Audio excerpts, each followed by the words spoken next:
backed out of that because of a change of tyre manufacturer. It's gone from Yokohama's to Michelin. It's lost its pre-qualification place, so it has to get it done in these qualifying sessions. And what a marker that was, 8 minutes 14.1, 4.7 seconds quicker than anyone else. And that's, I agree with Ben, we usually will, we should see times going quicker this evening. It's going to be cooler just as the sun starts to go down, the track temperature reduces slightly, the air gets thicker, so we should see. I tell you what though, guys, are we going to see a quicker than an 8 minute 14? Yeah. We should be sub 110, 8:10. Yeah, true. Really. That's true. Especially in these conditions. That time was set very early in the session. Don't forget, before we started seeing the yellow flags and the code 60s and the slow zones. And that's true. And basically, the session only had 35 minutes worth of completely clear, full green flag running. The rest of the session there might have been a yellow flag somewhere. You could have avoided that and got a lap time in, but we still saw some teams down we've got a Pro-Am car from SP9 down in 25th position overall. There's another one which is an AM car, but it's down in 38th position, but they are still an SP9 category car. The difference between 25th and first is around 20 seconds. Yeah, so that could be a small yellow flag, and you could still improve on it. But exactly the same sort of environment's going to ensue out there on the Nordschleife. This evening's going to be no different from this afternoon when we did see a lot of truncated running. I mean, that's the benefit of this first 15 minutes, is that hopefully, if nobody has an incident, then the track will remain clear throughout, and that's why it's so valuable for these cars that have not qualified yet. Remember, there are already 12 in, so they have their golden tickets in readiness for the 1 session tomorrow afternoon, and then there are a further 15 cars trying to snatch those final 5 positions within SP9. Remember as well that if you're already in, the 12 cars that have qualified, they're not allowed to take part in this next session for the first 35 minutes. Slightly bizarre number, but then I kind of drilled down into it and I thought, well, you're not allowed in the first 15 minutes anyway, and then it's the next 20 minutes. So it's actually 20 minutes throughout the course of the 2 days. Not allowed in the first 20 minutes of Q1, Q2 kind of, and Q3. And, you know, how valuable is Q3 anyway to those that have already cemented their position on the grid? Because you know you're going to be starting first or fourth or seventh. Will many of those take part in qualifying 3? We'll have to wait and see. Here we go, though, Joe and Ben. Here's the bomb burst, because the 2 Lamborghinis, the apt Lamborghinis, are heading out onto the racetrack. So they're on their Michelin tyres. Remember, there's a real big mixture of different tyre manufacturers as well. Also wriggling free. I think I spotted the number 55 Porsche.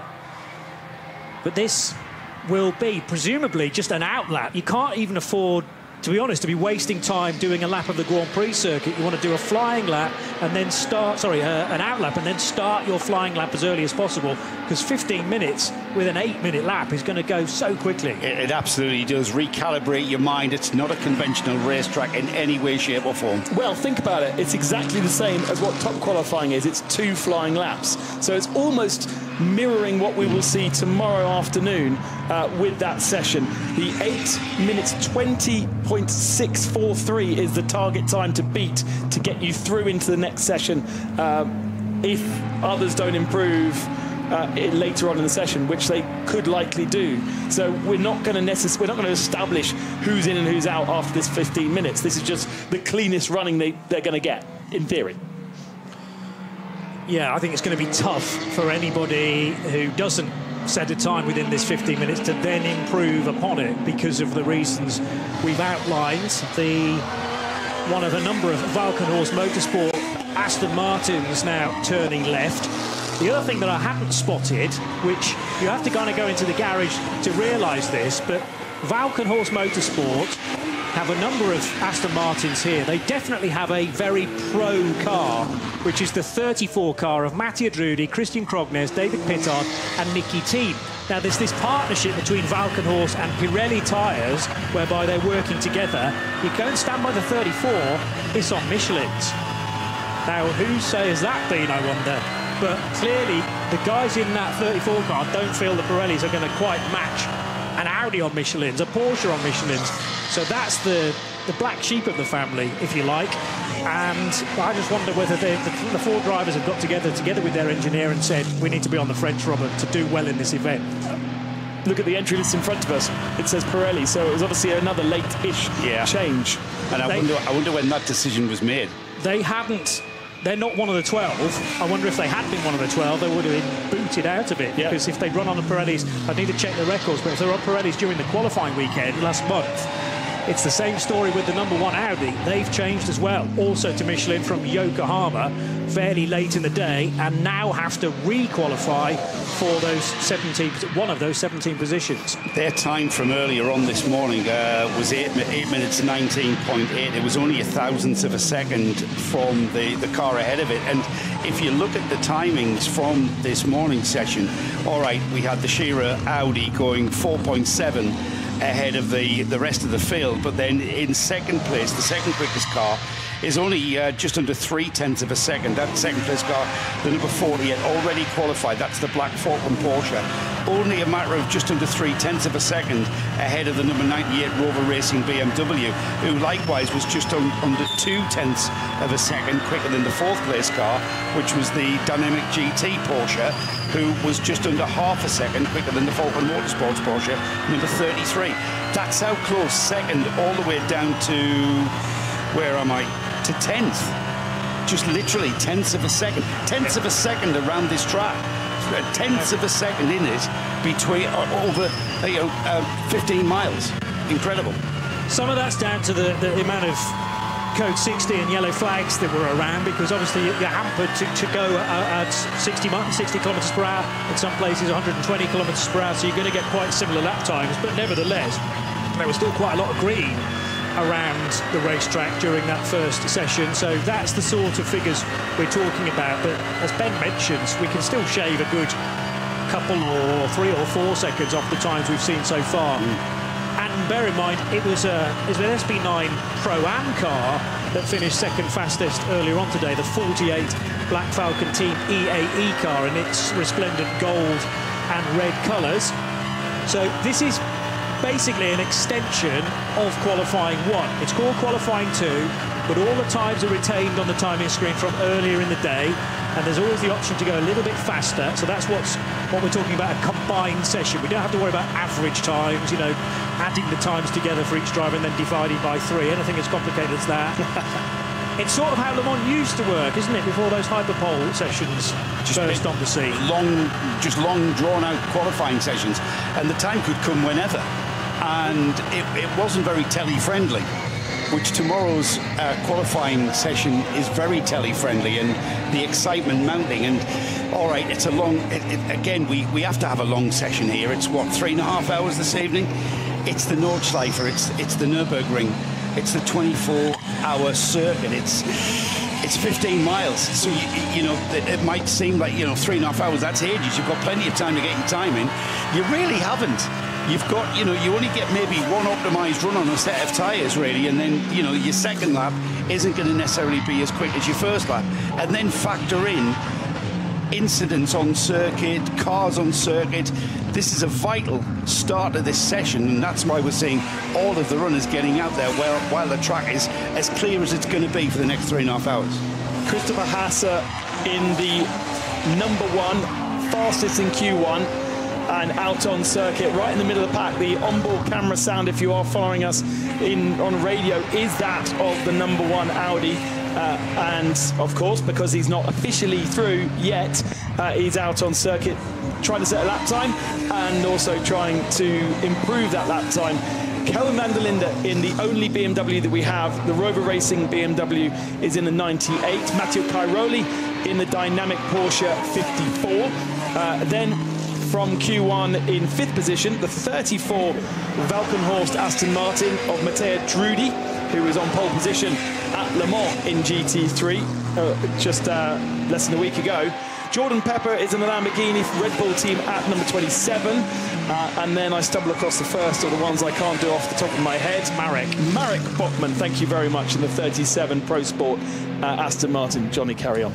Then we've got Dennis Olsen. I mean, talk about cool cars. The HRT 4 Performance Mustangs are just incredible. There's only 4 cars in that garage because the Mustang's such a massive car. They can just about fit 2 abreast at the front of the garage. Then you've got a little Audi S3 run by Family Net and Christophe Dupre. Yeah. So that's a cool car as well. I think John Hindhaugh mentioned earlier in the week that that's his favourite so far. And alongside it is a third Mustang wedged into the back of the garage. And to be honest, they've been doing a lot of work on that. Only about an hour or so, an hour and a half to go to this session. There wasn't really a body panel on the yellow car at the back of the garage. They will have had to hurry to get that involved. Dennis Olsen is at the wheel of the 64. Johnny, don't forget that car stopped early in qualifying 1. It did have a problem out on circuit. No impact with the barrier, but it was parked up and dragged home. So whatever, I couldn't find out from the team what the issue was, but okay. As you say, it was pretty naked. It was very naked, and that car then needing quite a bit of work. They're numbered in sequence, so 63, 64 and 65. The 64 car is predominantly blue, yellow for the 65 Mustang, black and silver, cool combination of colours for the 63. It's the pro car that we'll probably be focusing on, which is 64, driven by at the moment by Dennis Olsen, and also in that car due to be Arjun Maini, Frank Schnippler and Yusuf Ovega of the Ovega brothers. So back across the line for the first time, Audi number 1 has reached the start finish. Christopher Haase doing, what time have we got for this number 1 car? Well, no times yet. No times because that was out of the out pits. lap, of course it was. Yeah. So now we're going to begin the meaningful lap for a car that thought it was in, then it was out because of a deliberate decision. We have to think to change to what they think are better tyres at Scherer Sport PHX. And now with a lot of work to do. Kelvin van der Linde's Rover Racing BMW that finished earlier in the day 3rd fastest, ahead of the 54 Dynamic GT Porsche, and Mattia Drudi's Valkenhorst Motorsport Aston Martin. The other cars we missed, the 63 Mustang, which is being driven by Dirk Muller. So he's very much one of the pros in a Pro-Am entry. Marco Mappelli in the Apt Sportsline Lamborghini. It's Easterland Racing's green and white Audi. Has Max Hoffer at the wheel. Maximilian Paul driving the slightly older Conrad Motorsport Lamborghini. So that is still an Evo version of the Huracan, but just Evo 1 rather than Evo 2, as the rest of the cars in this race are.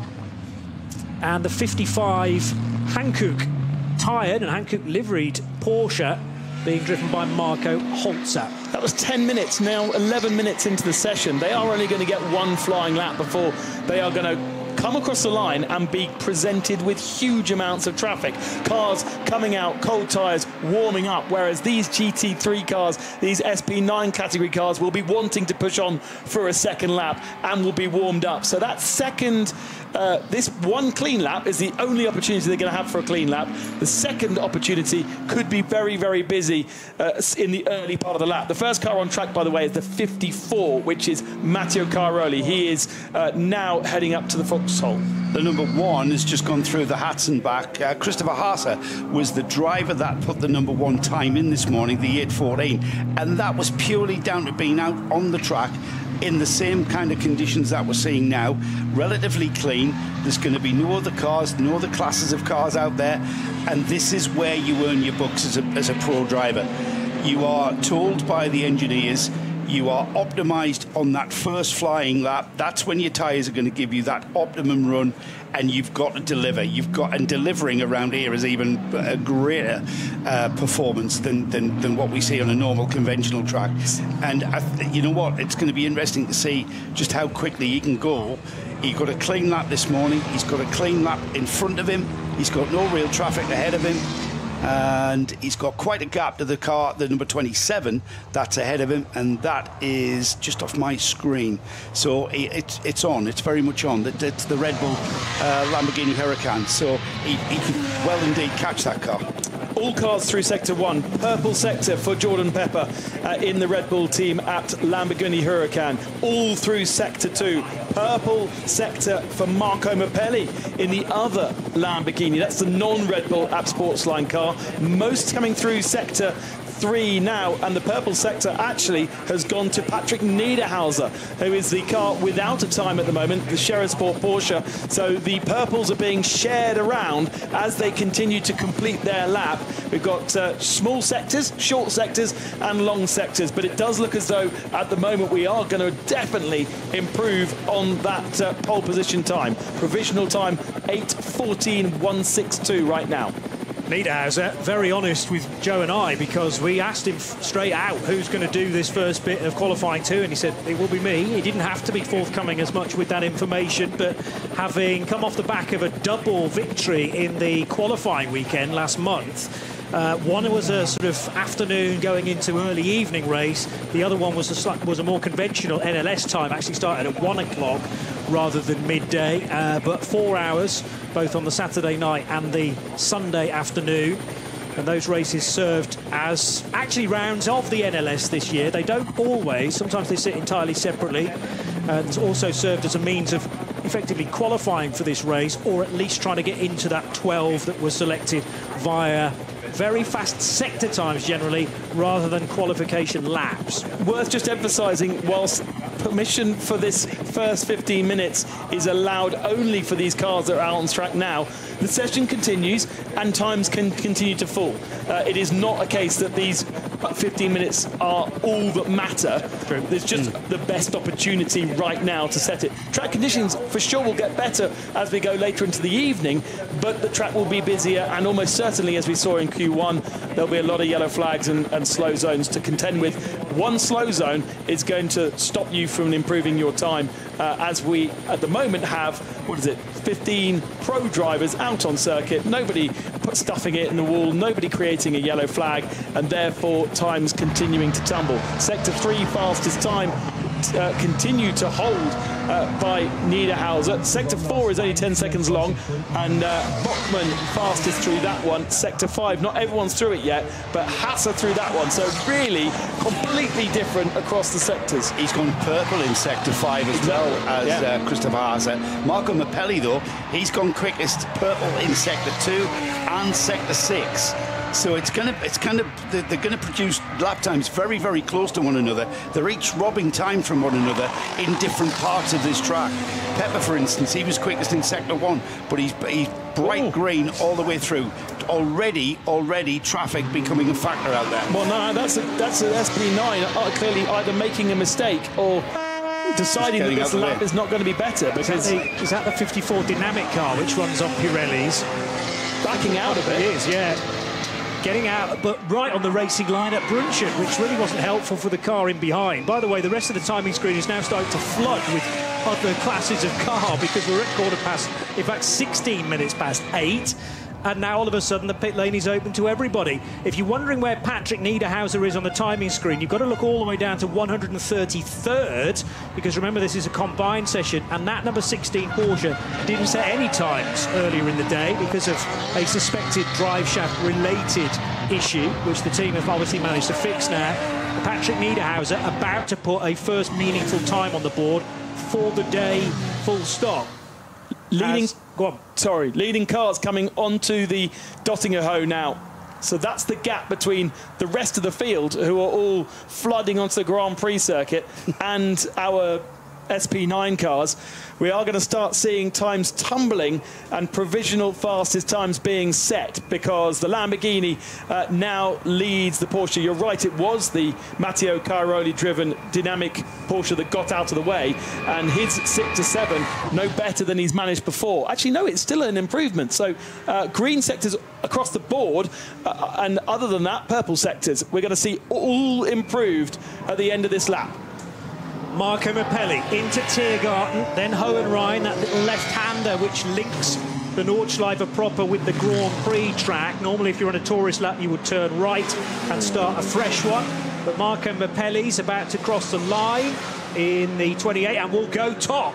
So fastest of the day with an 8:11.6 for the Italian at the wheel of the apt Sportsline Lamborghini. Jordan Pepper will back that up with another Lamborghini good time, 0.6 of a second slower, 8:12.2. Chris Haase goes even quicker than the Raging Bulls. So it's an Audi to the top with an 8:10.5. That is much more like it, Joe. Wow, that is more like it. 4 seconds quicker than he went this morning. And now we're seeing where we should be. And just shows just how classy these drivers are. All of the drivers at the top of those timing screens, they knew they had to deliver on that lap, and they have. It's going to be interesting. There's so many factors now going to come into play with the rest of this session, and you're going to be very, very lucky to get a lap like that again. Very lucky. Niederhauser into 5th position. Van der Linde improving its time, but staying in 6th. An improvement for the number 7 of Conrad Motorsports Lamborghini. They go into 7th position, but it doesn't look like any more of our SP9s can improve enough to challenge Haase at the head of the times. 3 more come through. HRT into 7th. And who is it? Muller into 10th. So the 2 HRTs running together, actually.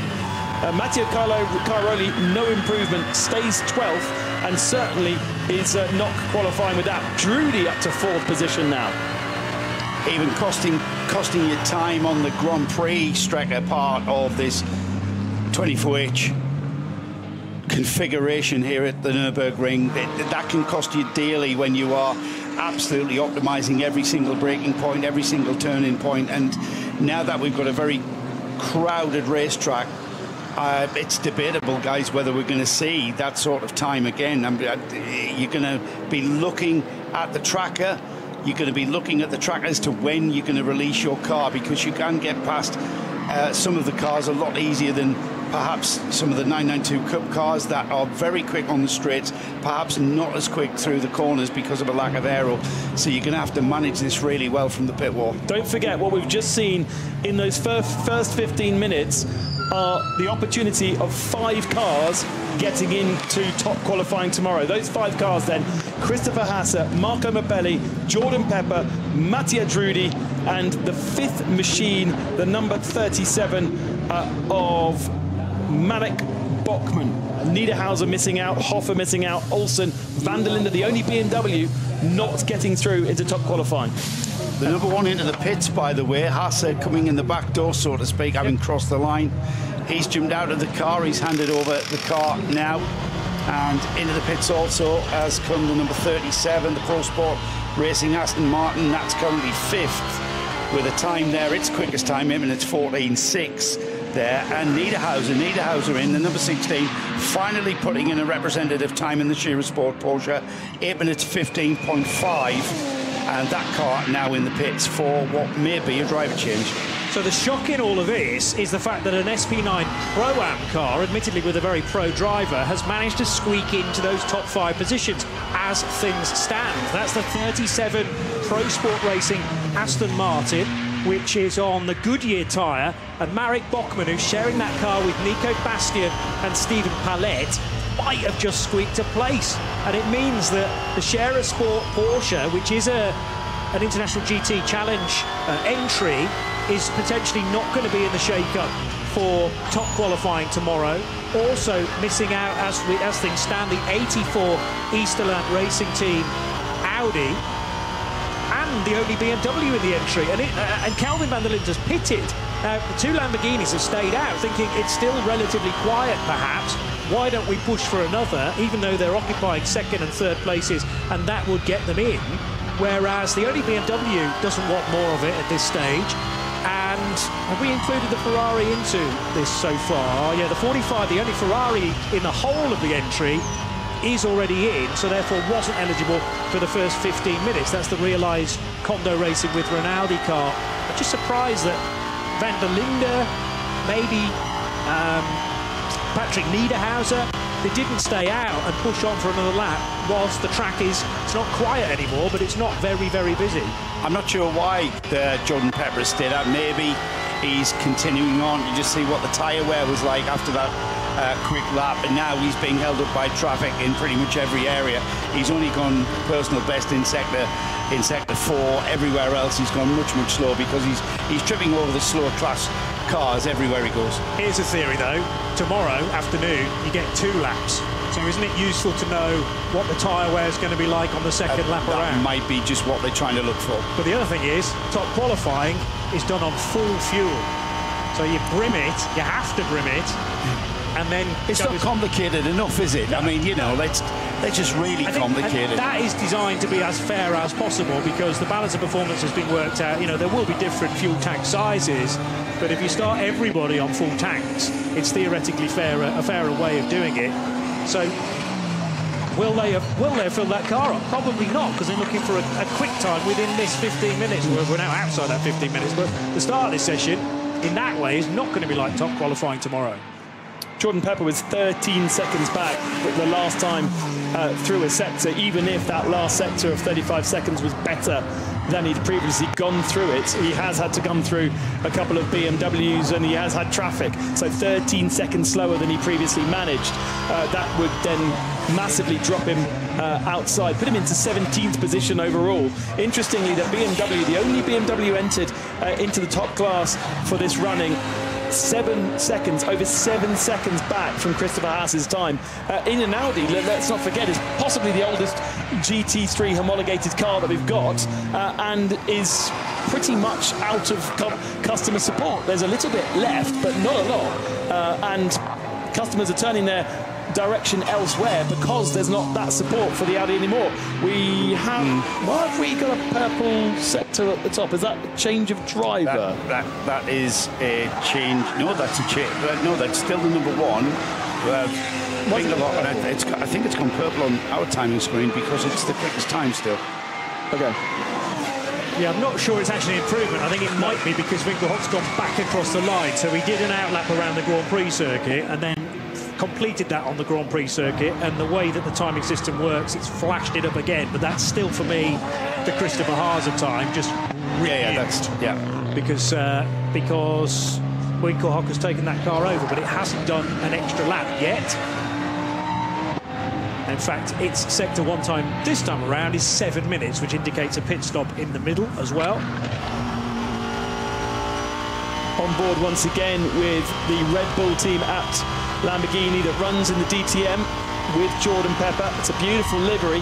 He's now on the Dottingerhoe and easily running past some of the slower traffic. Interestingly, looking at some of the top speed times with Peter McKay earlier on, the GT3 cars are running very similar top speeds to the GT4 cars and even some of the TCR cars. They're within 5 to 10 kilometers an hour of each other. Why? Why is that? Because the GT3 cars run so much more downforce and can run more downforce, meaning more drag, whereas the GT4 cars and the TCR cars really don't have much to play with. They are as they are.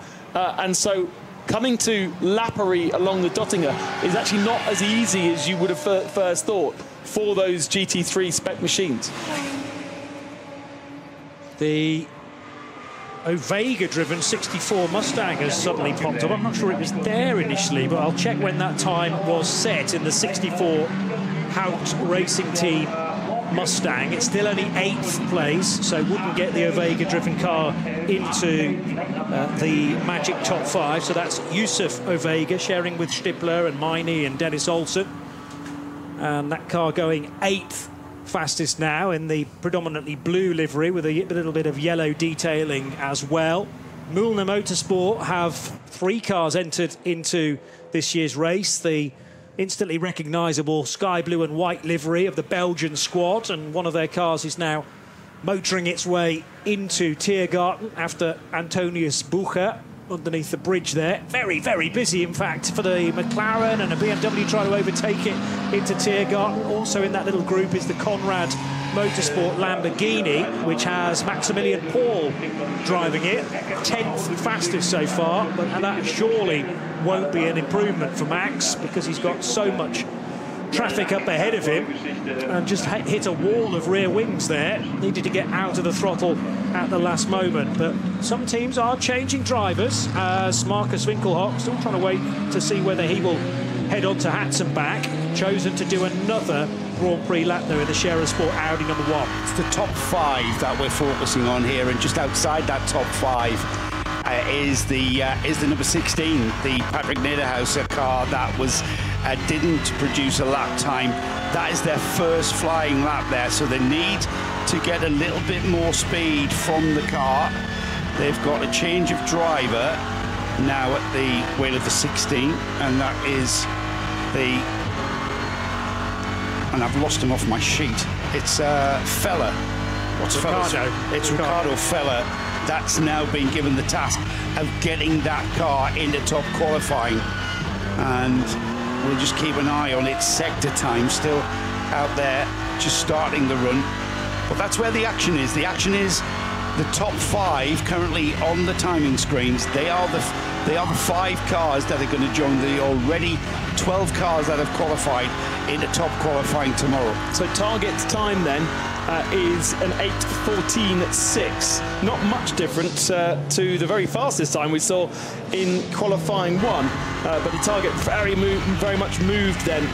And of course that target is for those at the moment that sit from 6th position down to 13th. The car in 12th position doesn't care so much about that target because they are already in there, the fastest of those that have pre-qualified into top qualifying, with number 48 of Dan Arrow, which is still yet to allow to be out on circuit. They're still waiting for those last couple of SP9 cars to be allowed to enter the track. Yeah, so if you're a fan of the Manthey EMA 911 Porsche, or Grello as it's so well known as, the mixture of green and yellow, that car also is not eligible for the session until we get 35 minutes into it, so that's about 6 minutes away. And then there'll be another big entry of cars from the pit lane, which will be all the rest of the SP9s who are legitimately allowed to take part. And then the problem for those that aren't already in, so Patrick or Ricardo Fella in the 16 and downwards, it's going to get even busier out there and perhaps more unlikely to find that window within the traffic to get a better time in, and it's going to be so frustrating. However, this time within Q2, and if you don't make it in the time in Q3, shouldn't be wasted, because you can still decide a grid position from 18th down to 27th within the rest of the SP9s. It's just that they'll be gridded in that order that you finish in qualifying 3. And we've got our first yellow flag, I'm afraid, over at Schwarzenschwanz, just coming on to the Dottinger Ho. It's the 382 machine that is stopped. And that will be one of the 2 amazing Toyota Yaris's. I don't know if you poked your head into that garage, but they are stunning pieces of machines. The Toyota GR Yaris DAT concept cars. Both got 2 cars. They've both got the same drivers, so 2 opportunities for all the drivers to participate. And they are amazingly prepared, but unfortunately it looks like one of them is stopped. Well, they're Toyota Gazoo Rookie Racing. Rookie is running them. And underneath, if you peel back that sticker, it's KCMG. Matt Houseman's team is underneath that sticker. And they are very experienced at going endurance racing, aren't they? So, yes, like you said, Ben, very well put together. Now that yellow flag's become a slow zone in that area, just through Schwab-and-Schwanz. And that is towards the end of the lap, just before that section, just before you get onto the Dottinger Ho. And the car that has come to a halt looks like it's off track, so it's off to driver's left, and well, there's nowhere safe. I was about to say it's parked safely. It is, because it's on the grass. However, we'll still be needing recovery for that car if he can't control alt delete and get that thing restarted. But we're not going to ever get a chance on our broadcast to look inside those cars, but they are so stunningly built and prepared, and there's so much technology. Of course, the bonnet itself can't really package anything more than the engine that's already in there. So they've had to put everything else racing related into the back of the car, and rather than it being beside the driver, which traditionally you see all the electrics kind of right beside the driver for weight, they obviously felt the need to put it at the back because there's so little weight over the rear axle of the car. So a lot of the electrics and all the sort of peripherals have been moved further back. All the management systems with all the looms coming off it. And I think that's to try and settle the rear down on that car. It could well be, and just to give it a bit more of a balanced weight distribution, and also accessed via the hatchback. Easy. So easy to get in there. Absolutely. rather than squeezing into the passenger area of the traditional way. They also are running a Supra as well. So they've got 2 Yaris's, and there's also an entered Supra, which is equally beautifully prepared. That's the 110 machine. That does have a different set of drivers. Yeah, but as you've mentioned, probably interesting that it's an identical quartet, both in the 109 Yaris and the 382, which is the one we're concerned about at the moment. Daisuke Toyoda is at the wheel of 382, joined by Maurizio Hiroka Ishiura and Kazuya Oshima, and they're going to be featuring in both of those cars. Well, I suppose it's useful to know precisely how a Toyota GR Yaris handles. And Johnny, do you know who Maurizio is? Go on. Mr. Toyota himself, the president of the company. No way. Aoki. I can't say it now. Akio Toyoda. Okay. Yeah. And he's a massive motorsport fan. He will have raced here before, sure. I would have thought so, yeah. I think he has, yeah. Over several years. Yeah, well, that's that gives you just an indication of how important this race is. Well, that gives you an indication of how passionate the guy at the top is, and that's why we see Toyota Gazoo rookie racing here at the Nürburgring 24 hours. I don't know who Daisuke is, though, whether it's a son or a brother. But he is the least professional of those of that lineup. The other 2 are Super Formula drivers. Or another company board member. Or to be the same name. Yeah. But Super Formula drivers normally come in here to race in a Toyota Yaris. Yeah, no. I just love that. Yeah. Yeah. Classic Nürburgring 24 hours, isn't it? Not as much downforce. Possibly not. Yeah, not as much grip through the corner. I mean, there are some real nuggets further down in the entry list. I don't know whether you've spotted yet in a TCR car, Nathaniel Berton, who's a regular racer in LMP2. 2 years ago, he was in the Glickenhaus at the 24 Hours of Le Mans. And the Frenchman, who is certainly far more at home behind the wheel of a Le Mans-type prototype, now in TCR land. And he's certainly not the first to sample a hatchback-style car with heritage elsewhere at Le Mans. I remember Matthias Besch turning up in a Renault Clio many years ago. It's just like, what? But they don't care, because if it's a racing car and they can work out where the grip is, where to unleash the power. They undoubtedly take the racing line with their supermarket trolley through the cold meats and into the fruit and veg. Yeah, but we all do that. Need to shave a bit of time through there. In the TCR alternative fuel category, we've got Sebastian Vettel's brother Fabien, who is a regular here. We've got an all-female car by WNS Racing, which includes Fabian Vulvend, who's probably the most famous of those drivers, although you may have heard of Kari Schreiner as well. And Johan Kristoffersen, I bumped into in one of the garages, the only, was it 7-time World Rallycross champion and a 3-time winner of the TCR World Championship back in the day when it existed, including a race here in a TCR car when TCR was a support race to the 24 hours. So very much looking forward to racing there. Only problem is sharing a garage with Tom Coronel. And he said it's so distracting, as you can imagine. Tom is a top guy. Well, we happened to bump into Tom Coronel yesterday. I can't tell you what he said to me when he saw me. He made a beeline for Adam Christodoulou, who we were chatting to at the time, totally ignored Joe and I. And then we went, oi, what about us? And then he realised, flung his arms round us and said various expletives, which is generally the way that Coronel rocks, isn't it? It's a traditional Dutch greeting. Yeah. Of course. So some good laps coming from further down the order, including the 502 rear-wheel drive GT Tyre Motorsport BMW. That is a pretty major change in VT2 for 2025, in that they've grouped the 4-wheel drive cars in with the front-wheel drive VT2s, when previously they were with the Heckentriebs, or rear-wheel drive cars. So VT2 front and 4-wheel, and now the rear-wheel drive cars are on their own, if you like. So got lots of BMWs in the Hecker class, 330i's. What else have we got? Another 330i. In fact, it's predominantly those cars. There's a 328i BMW as well, and a Toyota Supra from Nordique Racing for the number 520.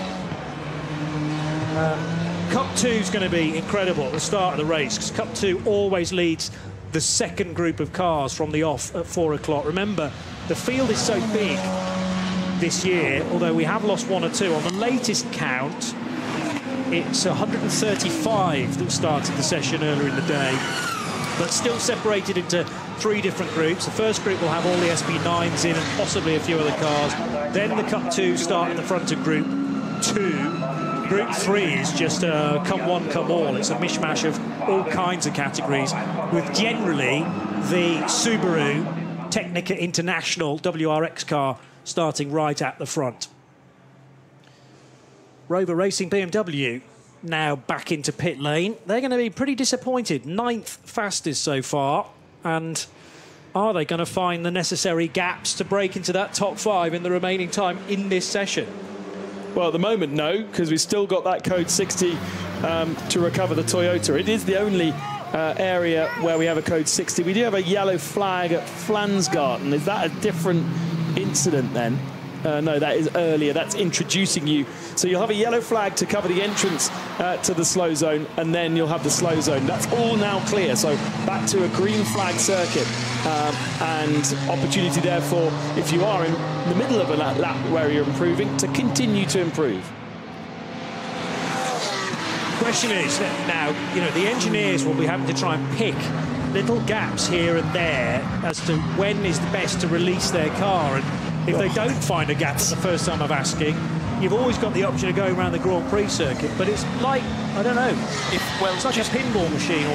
Just trying to find that whirly thing. Just look at the tracker, and you'll miss it. Just look at the tracker, Johnny, and you know, and it's not just about putting your car out, of getting your car out of the pits into a gap, because that gap's going to disappear. It's monitoring which cars are going to be ahead of you, whereabouts you're going to, and that. You might as well just put a lottery ticket on, because it's going to be like rolling the dice, you know. At the moment, the cutoff is at 8 minutes 14.6. That's Nico Bastian in the Pro Sport Aston Martin that holds that covetous 5th place, and the final qualifier into top qualifying tomorrow night. Just outside of that remains the 16. It's the Shira Sport Porsche still. 8 minutes 15.5, so that's a full second that car's got to find, and that car's out there. It doesn't necessarily matter for the top qualifying, but I do think we're going to see an improvement here from the number 14 machine, which is setting green sectors throughout its lap, its first lap. Now, this is a car that has been held back for the first 35 minutes, so the Mercedes team Bilstein Get Speed machine is now out on track with Maro Engel aboard, I believe, and we are seeing green sectors for quite a few of those IGTC cars and those pre-qualified SB6s, SB9s. So they are going to start getting themselves back into the mix of those cars that we saw setting times earlier. Doesn't matter, because all those times will be reset come tomorrow morning. But interesting that even if we do have all the cars on circuit now, there is still the ability to do some improving. And there's still a bit of heat in that sun, and there's areas of this track that's still in full sunshine, so that hasn't begun. They have not begun to cool down. The track temperature is still high, so the car's performance could still be a little bit quicker when the sun drops a little bit lower. It's usually just on that sun hitting the horizon. The air gets cooler, the track gets cooler. There's a lot of this track, especially out there on the Nordschleife, that's shrouded in shade because of the trees and the proximity of the trees to the track edge. So we are seeing a fundamental reduction in track temperature. I wish I had a tyre engineer in front of me who could tell me exactly what that was. Track temperature? Yeah, have you got that? Stand by caller. Okay. It's going to continue to, I'm not going to say plummet, because we've had a very, very hot day. It's not going to plummet, it's going to slowly cool down. It's going to slowly dissipate that heat. There's nothing like tarmac that retain heat. It's quite an insulator. But we are going to see, I think, improvements pretty much all of our SB9 runners are going to go quicker. 84 Easterland Audi taking plenty of curb through Hatzenbach on its previous lap around. This car then not currently in the top 5 in this session. It's 7th. Simon Reicher is at the wheel at the moment. So this is a standard SP9 lineup. It's not Pro-Am or Am. You've got Christian Kleen in this car, Norbert Siedler, Max Hoffer and Simon Reicher. So an all-Austrian lineup for the Austrian crew. And a very smart paint job indeed, almost bringing back memories of the previous race winners of this event, which was the team with Lant in the name, and I can't remember the rest of it now. My mind's gone blank, but stick with me and I'll try and recall that.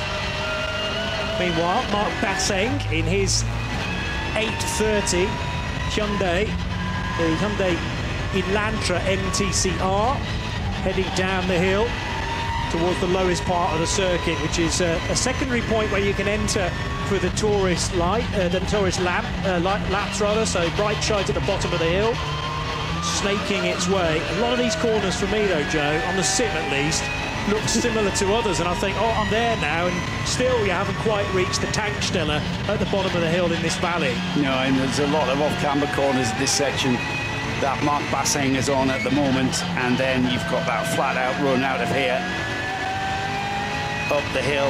It seems to just sap the motor towards Bergwerk through the fast sweeping left, and then the right-hander of Bergwerk. Heavy braking here and down changing through Bergwerk, the right-hander. That's the area where Niki Lauda had that infamous accident in the 1976 German Grand Prix.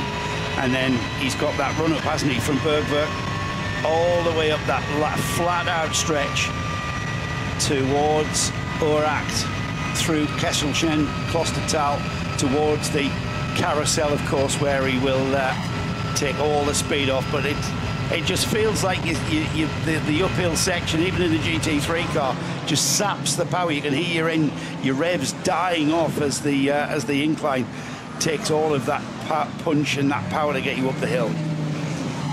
Now, didn't Nico Menzel a few moments ago have a little moment coming out of Adenauer Forst? It was a little nudge. Was it? With another Porsche ahead. Just exiting a corner, the one ahead didn't quite accelerate as he expected, and there was a little knock on the door to say, let me past. You were right, it is his son, Toyota's son. So Toyota. Suzuki, Toyota. Yeah. So Daisuke Akio's is son. in the car and stranded out on the racetrack is the son of Akio. Yeah. Excellent. And the Easterland Audi is reminding me of the Lant Motorsport car that has gone so well in the past, because that's often green and white, although Lant not entering a car this year. Audis, well, there's a reasonable amount of them, 4 in total within the GT3 category. They're not the most numerous, though. We've actually got as many as 7 Porsches from all sorts of different teams, 2 from Falcon Motorsport, remember, 4 Aston Martins in the SP9 category, 3 Mercedes AMGs who have already qualified. So all 3 Mercs are already into top qualifying for tomorrow afternoon. There are 4 different Lamborghinis. One of them is an SP9 AM entry, though, from Renazzo Motorsport team. 4 Audis. The Scherer car, the Jutta car, which is Pro-Am, the Equipe Vitesse, which is AM, and Easterland, a full Pro lineup, as I've mentioned. Just the 1 Ferrari, just the 1 BMW, and then those 3 Ford Mustangs making their debut for HRT. Eng, in the end, did not improve his lap time. 4 seconds off the 8:20 that he's managed in the previous session. We are still waiting to see the 48 finish their lap, and the 33 that we rode on board with. The 33 now comes across the line, and there's no improvement there. Oh, in the fence somewhere, the 945 Porsche Cayman. That shot a little bit too tight at the moment for us to identify fully where it's happened. It's Hatzenbach, and this is the other Renazzo Motorsport team Cup 3 Porsche, so it's in a very similar livery to the 786 Lamborghini Huracan, and they're running another AM lineup. So is there some fluid down in Hatzenbach? It was in behind the BMW and has lost the car and then clanged into the barrier, but also where the tyres start as well. So it's done quite a bit of damage to the front of the 945 car early on in the Nordschleife lap. So it's close at the wheel of this Cayman, an all-Cayman class, remember, Cup 3, with a mixture of Pro and AM lineups. But I would imagine we've got certainly a yellow flag and maybe going into a speed restricted area. Where was that, Johnny? Hatzenbach. And a little bit... Nothing yet. Okay. Nothing yet appearing. Unless he's been able to drive away from that, and I'd be surprised if the Porsche makes it that far. But it was an unusual incident. I just wonder whether there was a line of fluid in behind that BMW. It's auto close in the 945 718 Cayman GT4 Club Sport, to give it its full name. There's actually a Japanese driver in that lineup as well, in Koichi Okumura, and it was down in ninth fastest of the Cup 3s so far. But my timing screen combines the pros and the AM cars rather than splitting them apart. So all of those cars that were prevented from being out on circuit for the first 35 minutes, they all went and tried a lap. We only saw one improvement, and that was from the Kondo Racing Ferrari, the number 45 machine. That did manage to improve at the hands of Thomas Neubauer, up to 15th position overall. So just already a car that's qualified, so it's not a massive significance. But Kelvin van der Linde on a lap now. He's still not got to improve. He's 12 seconds off the fastest lap time. That's 5 seconds off his best lap time. But possibilities of green sectors throughout the 9-sector laps. So there is still time to be had for some of those that didn't completely maximise their first half an hour. So over the line will come Kelvin van der Linde in the 98 Rover Racing BMW, as you say, about 6 or 7 seconds off in the only Bavarian GT3 car here. There's loads of BMWs in all the other categories, of course. Oh yes, and just to answer your question earlier on, in qualifying 1, you noticed that the Rover Racing machine was entered under a different name. Let me get my notes out, because Rover is an oil manufacturer, right? And therefore it's the sponsor of the car. We've always assumed that that's therefore a team, but actually it's not run, it's not a team as such. It is run by Motorsport Competence Group AG, who have been around for about 20-odd years. They're the team behind the brand. Right. The brand Rover Racing, but actually the team, Motorsport Competence Group, I'm not sure they've ever entered a car under that name, but it is their entrance name. Yes. Although, interestingly, now the latest entry list has come out, they're back to Rover Racing again. So, yeah, you know, cover that up, push the main name under the bed, and everyone will recognise. There's lots of teams underneath the team name that we, you know, if they came clean and say, you know, take like a Scooby-Doo cartoon, they pull the mask off and it's, aha, it's really you. There's lots, and it's really hard to keep a tab on. Well, remember 2 years ago when Fricadelli took that incredible win for what was at the time a new Ferrari 296. There were an awful lot of Rinaldi guys running that car on behalf of Fricadelli, with their limited experience with Ferraris, whereas Rinaldi, who are here this year as well with the 45 Realised car, they're experts. They sound very Italian, Rinaldi, but they're actually German, and probably choosing a Italian-sounding name for obvious reasons. I think Grello might get an improvement on the time here. We're on board with Kevin Estre. It's a purple sector right in the middle of that. That's the short sector 4 of just 10 seconds long. That's the purple. The early part of the lap, good. There are yellow flags and slow zones, but I think they're behind him on the lap. Estre, again, another car that is already qualified, sits down in 21st position with a time of 2:23.7 from earlier on, and he's now on the Dottinger Hose, so avoiding all the slow zones and yellow flags behind. We should see an improvement, but he's still 5 seconds off the ultimate pace that we've seen in qualifying so far. That shows just how hard this is to get those lap times when you don't have a clean track. Have we mentioned the slow zone out of Arenberg up through the Foxhole, or down the hill through the Foxhole towards Adnar Forst? Slow zone coming in through the Foxhole, which is those sweeps, those left and right sweeps where you just straight line between the curbs. It slows down at the bottom of the hill before it starts climbing back up, and I'm not quite sure. We've got the number 945 showing static in that area. Right, so that has made, so we thought that was it. I'm pretty sure he crashed at Hatzenbach. And he's carried on around. He's carried on and got as far as the Foxhole down the hill. Wow. Yeah. Well, I'd like to just describe that whole incident to you again and be absolutely sure it wasn't further around, but it did look initially for Otto Close as if that car was semi-drivable.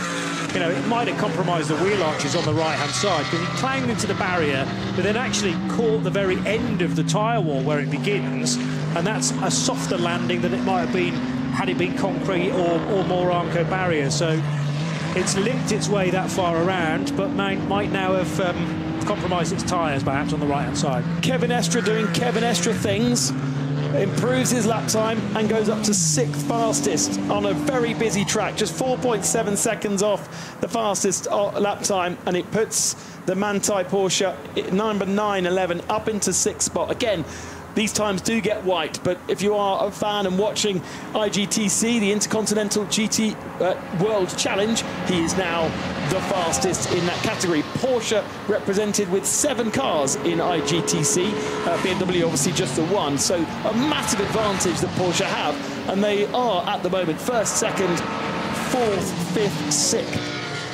6th. Not bad. He's gone 6th.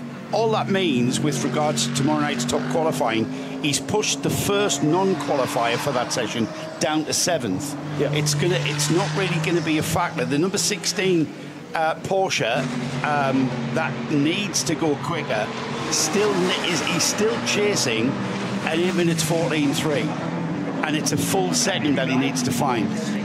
And it doesn't even affect the order in which they run in that top qualifying session, because that's drawn by lot. Yeah. So one would assume perhaps that if you went faster, that would give you a better running position, but actually that's not the case. It's completely random, the running order of top qualifying. Isn't that what they do in rallying?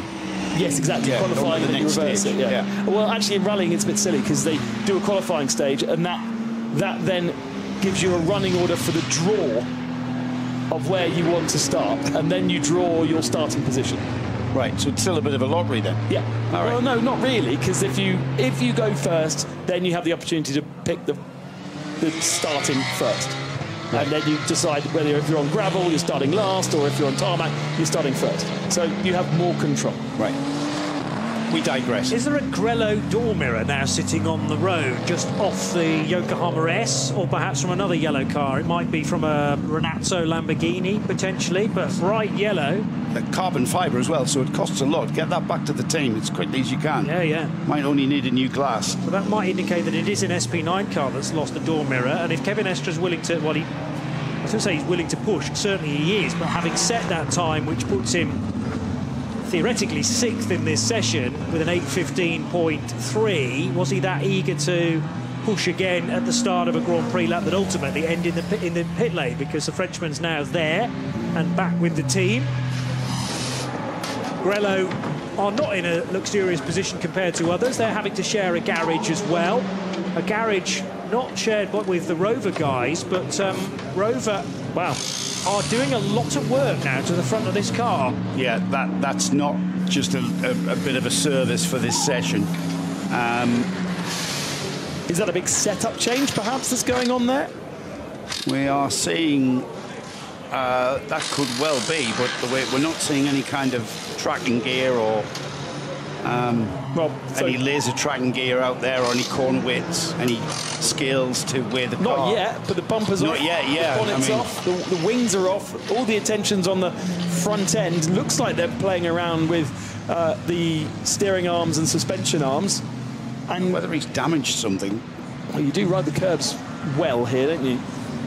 They're not replacing the nose. They've taken all the front bumper off, and the first job was to actually start cleaning it again. Yeah, so giving it access then to the suspension components on the front end. It's got to, the front bumper's got to come off. So while it's off, you might as well clean out all that ducting. That affects the airflow to your radiators and your oil coolers. So you're going to take the opportunity while you're off, that is off, to do something else. You're going to take the opportunity to completely service that front end as well. Joe, you've seen racing drivers talk without being able to hear what they're saying. Kelvin van der Linde there in a slow-mo describing what happened. Bit of a loose moment, I think, is what I got from that. Down the hill, yeah, it compressed, turned in, swivels his shoulders, swivels his shoulders, outlining. He got a bit sideways. Kelvin's quite a good driver when the car's sideways, though, I found. News on the 97 machine. Do you remember that was on fire at the very start of qualifying 1? They've taken that car back to the factory, wherever their factory is, and they will be working on it from home and dismantling it and bringing it back for Q3. That's the idea. So obviously relatively serious. They thought it might be an engine failure. They had an engine for the GT3 997 car here, but presumably if the team is relatively local, they prefer to go to the workshop and do the work there. That SP7 car was initially entered under one of the driver names, Julian Rea, but it now doesn't have a driver, or doesn't have a team name at all. Julian Rea, Valentin Lachenmeyer, Mark Trompeter and Ralph Schall are its 4 drivers, and Julian was at the wheel when maybe that brake was snatching and caused a fire, or perhaps they are concerned about whether the fire has then done some damage to the flat 6 that sits at the rear of one of the older Carrera Cup 1 make cars. You were spot on with your identification of where on the track the 945 Porsche 718 came and went off, Johnny. Its issues started at the Hatzenbach. Yeah. Tried to continue with suspension damage and got as far as the bottom of the foxhole. So you were spot on with your track identification this early in the week. All these years of doing NLS races, you see, paid off. Look how useful in life that is. I'm not sure necessarily. You wouldn't really want me on we're fond of you. If a pub quiz has an NLS section to it, then get me there, because I'm going to top of the class. It'll be a pub around here, probably tomorrow night, won't it? There's an idea. There'll be a pub in Adenau that will be doing a pub quiz about Nürburgring. Get us down there. We're at the top of the hour, gentlemen. We've had, have we had a full hour of running, or are we just a few seconds off? If you count the opening 15 minutes, it was for the select few. Then yes. Yeah, full hour. So let's have a quick rundown of our class leaders, the fastest in class. So we know all about SP9 and the SP9 Pro-Am, which is the number 48 Black Falcon team. They are quickest in SP9 Pro-Am. The SP9 Pro class being led by the 33 Falcon Motorsports entry. Cup 2 is being led by the number 9 48, the 48 Losch Motorsport by Black Falcon. Max Cruz Racing, the 644, currently fastest in AT2. SP Pro, that's the number 347 Nordique Racing. Door Motorsport, the number 59 in SP8T, that's the quickest in that class. The quickest in AT3 is the number 19 Max Cruz Racing entry, the number 19. SP4T, that's the T for Turbo. The Subaru Technica International Car 88, that currently is quickest there. It's the Hyundai Motorsport Target Competition, number 830. They are quickest in the TCR class. And then in Cup 3, we've got the 959 numbered SRS Team Sorg Rennsport. SP10 sees the 175, the Pro Sport racing car. SP7 is the number 70 Black Falcon Team Zimmerman entry. Toyota Gazoo Rookie Racing, the number 109, is currently leading SP2T. SP3T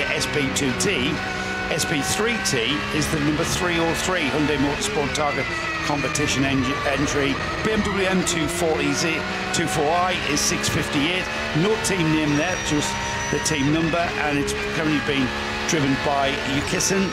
And then another entry without a team name being driven by a driver by the name of Kruppen. That's car 414 leading V6. And the final of the class leaders is the number 520, the Nordic Racing.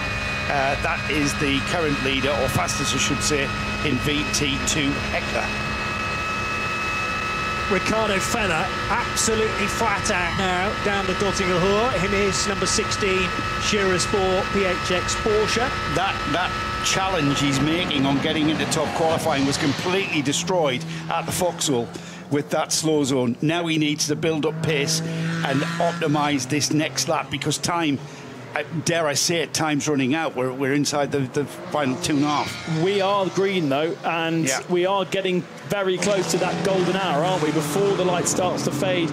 I'm always amazed at how fast people drive in twilight and in those early sort of night hours, even if it's very hard to see. Somehow, because they just know how to get around this circuit, almost blindfolded, they are still able to set great lap times. And there is whilst it stays green, time to do it. We've nearly had, the stats say that we've had 6 minutes of codes 60, 1 minute of yellow, and 53 minutes of green. Whether that's true or not, I'm not sure, but that's what my stat computer is saying. Maro Engel now driving the number 14 Mercedes. So this is the entry from Get Speed. They're down in 17th position, but as I've already mentioned, all three of the AMG GT3s have pre-qualified. Engel through Flugplatz, Kittelbacher Hohe, and now on towards the very fast left-hander at Schwedenkreuz. Arenberg is the hardest stop into the right-hander, and then underneath the bridge. Beautiful scene right in front of him then for the Bilstein liveried Mercedes that thunders its way out of Arenberg and down into the foxhole. You can watch from that bridge. There's a sort of semi-public road there. It's more of a dirt track which goes across the racetrack, and then just, if you get up on your tiptoes, see them disappear, thunder their way downhill en route to Adenauer Forst. It is so stunning, isn't it? This time of night, in this area of the world, whether you're at Spa or the Nürburgring, this area is just stunning. And let's not forget, Spa is only around an hour's drive away from here. The low sun of this evening, it's not necessarily going to be compatible with being able to see for these drivers when it's in their eyes, but it is beautiful for photos and images. The Ardennes is part of the same forest. The Eiffel forest is part of the Ardennes forest. The only thing that differentiates is the German-Belgian border, isn't it? So one mass of trees. A lovely area to visit, whether you're motor racing at the Nürburgring 24 hours. I hope there are fans that are doing both. Like literally going from here, rolling over to Spa for next weekend. There are, we think, 7 drivers that are doing both. Interestingly, there is one driver that I've been told who is doing 4 24 hours in succession, because Mattia Drudi is taking part in the Fun Cup race at Spa the weekend after. There could well be a few of that. Punishment, isn't he? Yeah, I ran Maxime Martin for a Belgian team back in the day. And in Fun Cup. In Fun Cup. Christa Dula was in the team that Trustwell and I were part of. There was another superstar as well. The thing is, they're all built by WRT, so there's a link between professional WRT BMW drivers and the Fun Cup. And, you know, I fancy a bit of that on my weekend off. Vincent Voss will find you a seat. Slipstreamer, that one. Slipstreamer.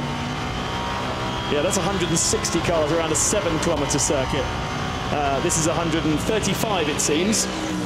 Around a circuit similar, 4 times the size, similar, double the size of Le Mans. Maro Engel now showing green sector times in the first 5, and a purple sector time shines brightly out at sector 6.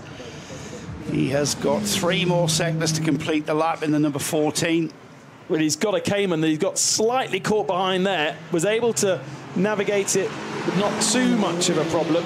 Doesn't look like there's a huge amount of traffic in front of him to contend with for the end of the lap, but there's a lot of greens now coming onto our screens as the circuit goes back to fully green flag racing, and an opportunity, as we said, the golden hour. This is it. This is the time to improve those times. It's also the time that the visibility when you're heading into the sun disappears completely. True. Especially if you're catching flies. And Maro Engel now for the Mercedes AMG team Get Speed. They are currently way down the order. They haven't really shown 17th place overall. What does he do here? He's got 3 cars, 3 wide on the Dottinger Ho, all pretty much travelling around the same speed. And as we said earlier, the GT3 car not that much faster in a straight line than many of the other category cars. So we're actually looking at a Ford there. Well, that's Arjun Maini, who's just a bit further up the road than Maro Engel. But he's not closing in at all on those 3 ahead. Didn't seem to be. And now he's got a real problem, because in the braking area, this is where the Mustang makes up so much ground. But when does he hit the throttle? Because he's going to have to go left of one of these BMWs. Remember, slightly compromised on the main straight anyway, because a section of it is coned off, and that's the bit where you can return on the Grand Prix track. So 64 over the line, Arjun Maini, and God, he was pretty close to improving, you know. He was just about a second off in the end, and that was probably the delay, rather, that he suffered in Tiergarten. And Engel being held up for the second time that I can see in this lap. It didn't really cost him any time in the previous sectors. I'll be amazed if it's not going to cost him any time in sector 7 there. He's got another slower car to get through. They're at the Kleiner Carousel, as far as I can make it. Yep, Kleiner Carousel, just out of there now and heading towards the final stages of the lap, out towards Galgenkopf, the left, the right-hander onto the Dottinger Hohe. I forgot that name for a second. Good knowledge. Here he comes onto the Dottinger Hohe, fastest part of the track. And 11 seconds gone. 11 seconds up the fastest time. Yeah, lost it in sector 7. Where is that sector? He's just off our... Peter McKay sent us a lovely screenshot of the sector on the... Yeah, so he did a 2... Sector 7 is from the... It's a big one. Rise up towards the carousel all the way to the entrance onto the Dottinger Hohe. And he did a 2:31, and the fastest through there's a 2:25. So he did lose a big chunk of time behind those cars that we saw. Now to the end of the lap, and maybe still an improvement. Engel's down in 17th position, 9.5 off the fastest time, so could still improve. Let's see. No. He was already at 8:17 by the time he was snaking his way through Tiergarten and Hohenreich. We perhaps should add that it's irrelevant to qualifying for top qualifying. Yeah, because the number 14 is already in. We just got a bit excited seeing all those green and purple sectors. True. The other thing that I just noted is that they've got a new fastest lap in SP10, which is for the GT4 cars. Door Motorsports 169 Aston, being driven by Sven Schadler, is now top. Now, can you remember back to when you did the update on the hour, Joe? Yeah. Where the 169 was the quickest GT4 SP10 car, or is that a new name at the top of the chart? It was 175, wasn't it? But I've got 169 now, fastest. Well, that might not have updated, Johnny. Fine. Well, Sven Schadler, Door Motorsport, now quickest in SP10. And remember, there's no shootout for the other categories. It's only GT3/SP9 that will have the top qualifying session. Can be a mixture of Pro and Pro-Am cars, and you can even get in with an AM lineup as well if your Pro within the AMs is quick enough. From what I've read, if an AM gets in there, it'll kind of be treated like a Pro-Am car just for that session. It makes no odds, really. And the thing is, it's going to be a shake-up in terms of the grid, because you wouldn't expect an AM car to be able to perform, let's say, in the top 10 throughout the race, but it will have an opportunity potentially to start from 10th position if the qualifying time is good enough. Now, mate. It's been listening to you. So you've refreshed, and 169 is now the quickest SP10. Yeah, excellent. Yeah, the Door Motorsport car is quickest in SP10. News on the Toyota GR Supra, which is the rookie racing entered machine, the 110. They were found to be speeding under a code 60, and we spoke in qualifying 1 just how seriously race officials take any discretions under yellow flag and code 60. They will have to start from the back of their group.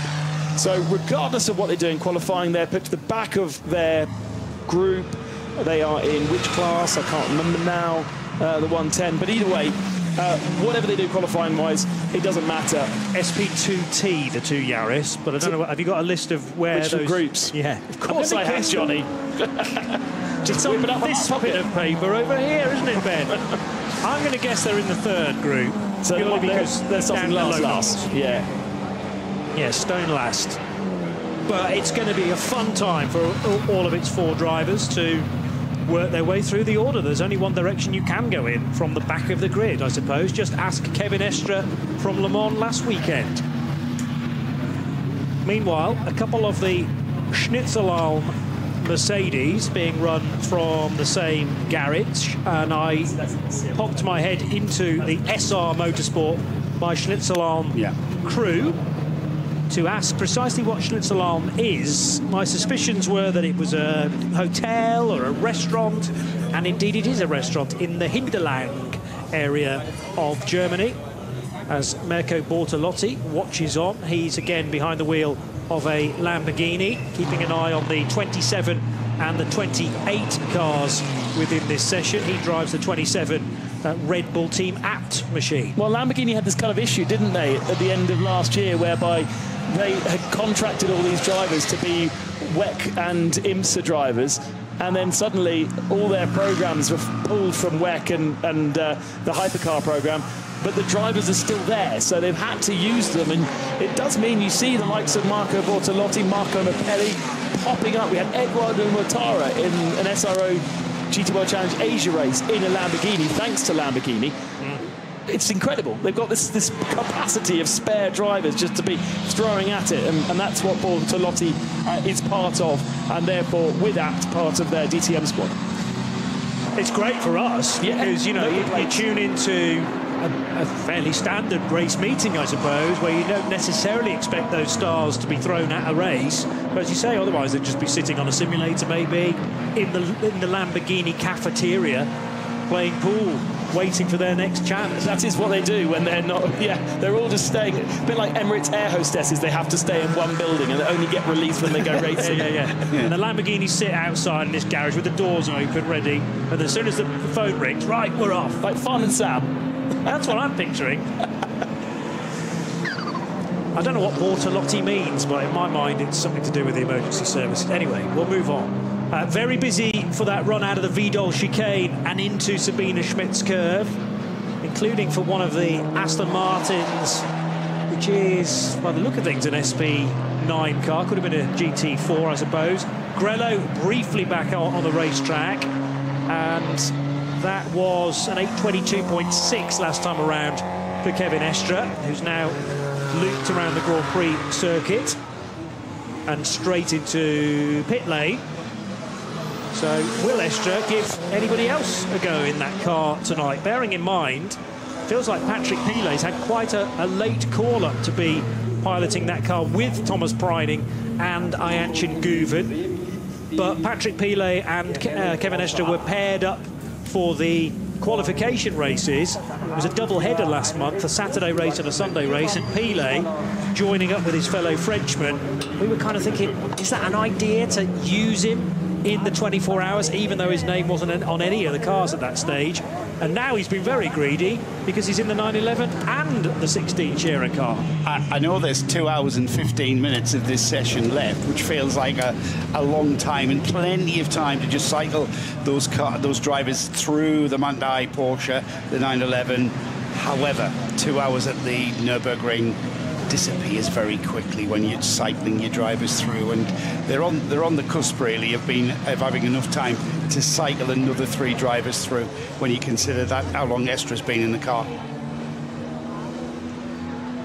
Danny Yucadea's just been having a go in the number 27 Lamborghini. It's entered the pit lane, so is there a suggestion that Bortolotti might not be too far away from taking over? He was standing at the front of the garage, but the race suit was off to his waist. We have had Jordan Pepper in that car.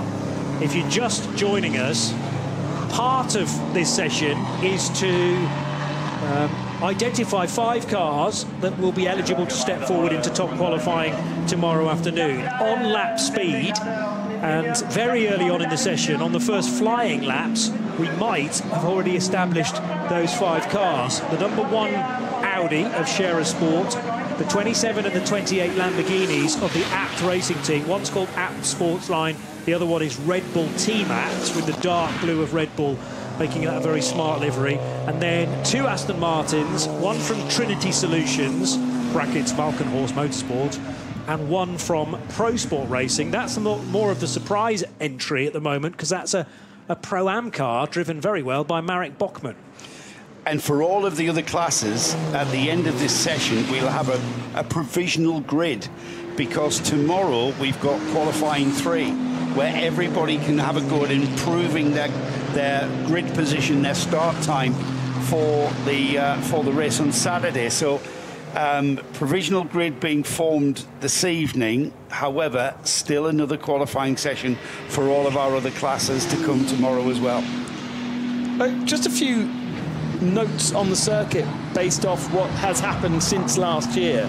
There has actually been a few little changes and tweaks in certain areas where they have decided to resurface. So Adenauer Forst is now a different tarmac to last year. The big change was a curb change there into last year's race, a curb that grew so that you could no longer ride it, whereas you could before. There's also been resurfacing at Brunchen, which has raised the tarmac level up, which has allowed you to get onto curbs that you previously couldn't. The curb hasn't changed, but the tarmac has got higher. And finally, Flansgarten 1 has been resurfaced, but 2 has not. So you now have a change of tarmac between Flansgarten 1 and 2, which apparently, according to some of the drivers, is a little unsettling because you now really do have 2 different grip types in effectively one corner. Well, Flansgarten is where the cars take off. Yes, exactly. And so classic. Yeah, so are you taking off from new asphalt and landing on the older stuff? I need to have a look to see where 1 and 2 is, but possibly. That's slightly concerning in that, you know, you're airborne and then as you land... That's a good point. You've got to try and slow the car, settle the car from... I mean, you might almost all of a sudden recognise that asphalt from years ago, so that's actually maybe where you're more... Hello, old friend. Well, hello. You're still much more at home with this stuff. Well, you're still going to just... If that is the case, and you're taking off from one surface and landing on the next, you're not really going to feel it. It's just how that surface feels when you need to use the brake. So you're not really. It's kind of an irrelevance to a point that the surface you've just launched from is different to the one that you're going to need to brake on. So you're just going to know that you need to brake at a certain point and feel the grip through that part of the track. Whether it's a new tarmac is kind of like out of it, but it's a good point actually. I think it might have had a different influence if it was perhaps going to be a wet race, because you know, the water on tarmac or on different textures does have an effect on how the wet tyre works. But that's not going to be a factor this weekend. We have quite a significant car off or stopped around the Kallenhard area, which is the 46. That's an SP9 car. That is 48. In the wall, that's 48, yeah. 48, sorry. And that's a different car in the wall. No, that is the 48 car in the wall. So we now have pictures of it under the tyre stack and into the Armco barrier. It was Kaya aboard the Black Falcon Pro-Am leading car.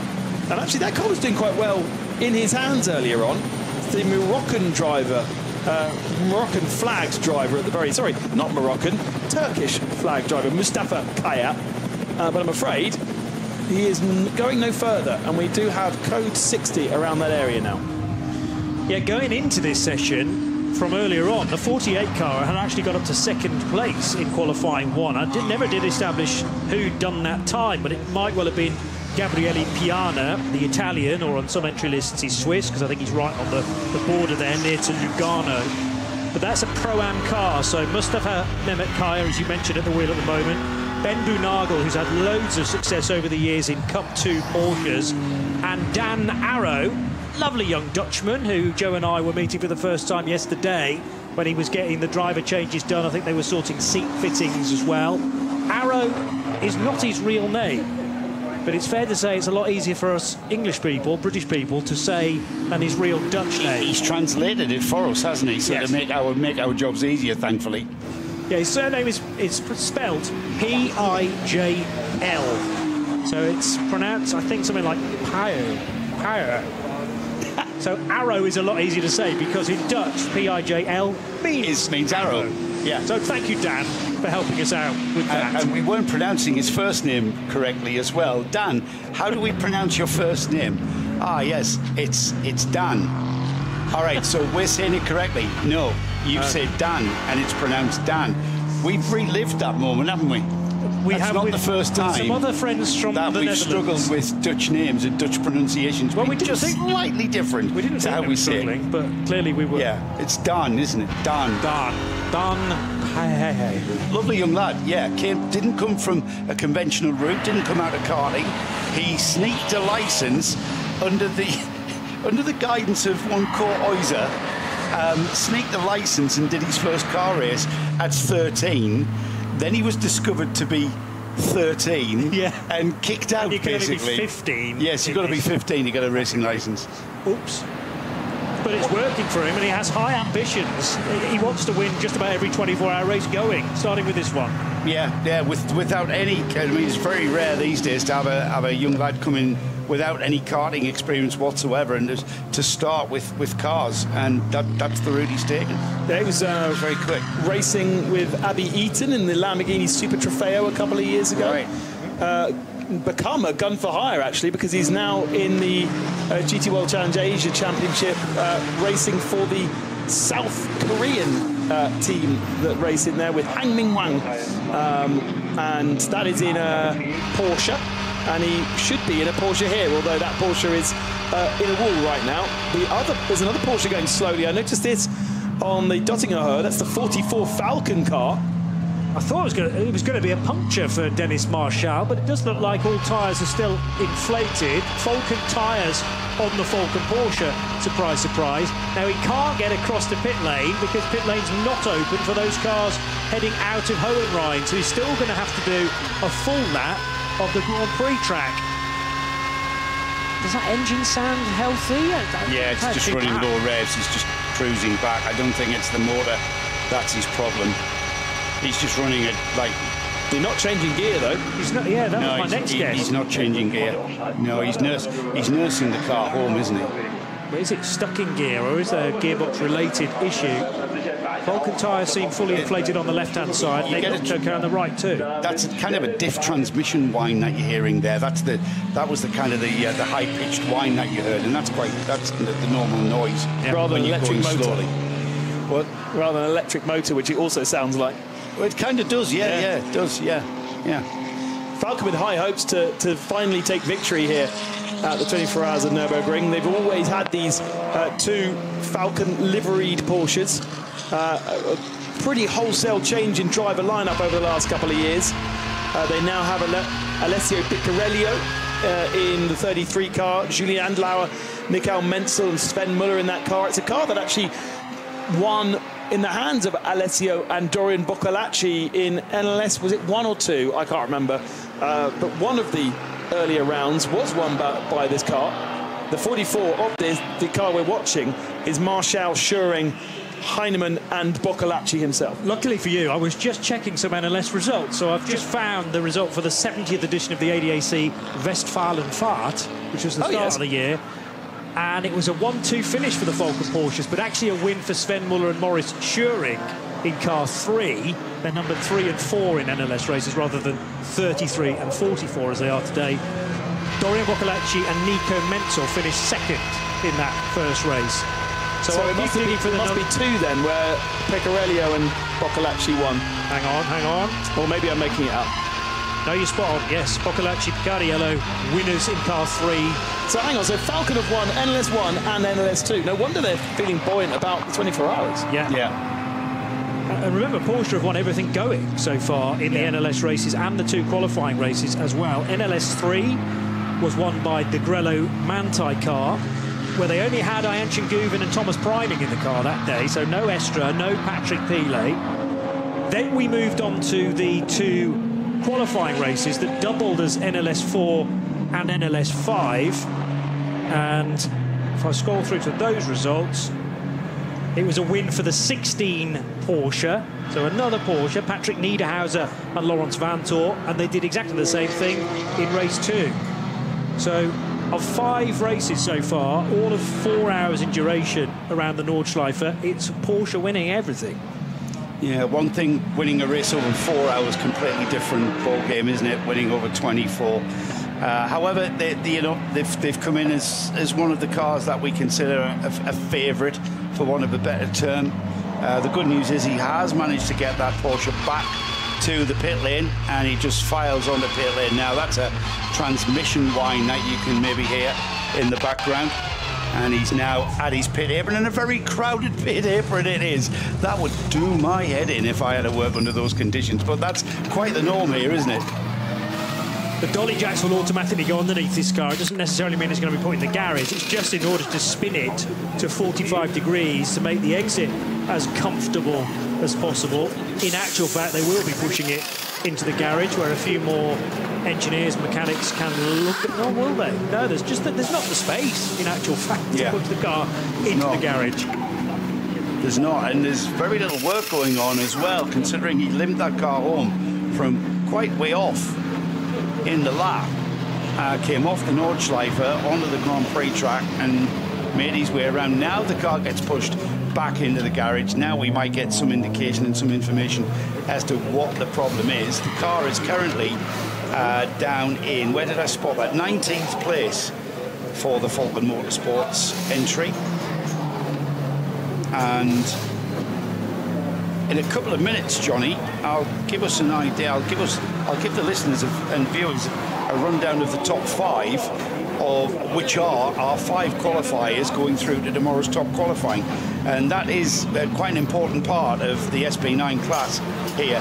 All the other classes, I'll reiterate, all the other classes are meanwhile forming their grid for the race on Saturday. At the end of when tonight's checkered flag flies, that's just still a provisional grid. We've still got one more qualifying session for everyone.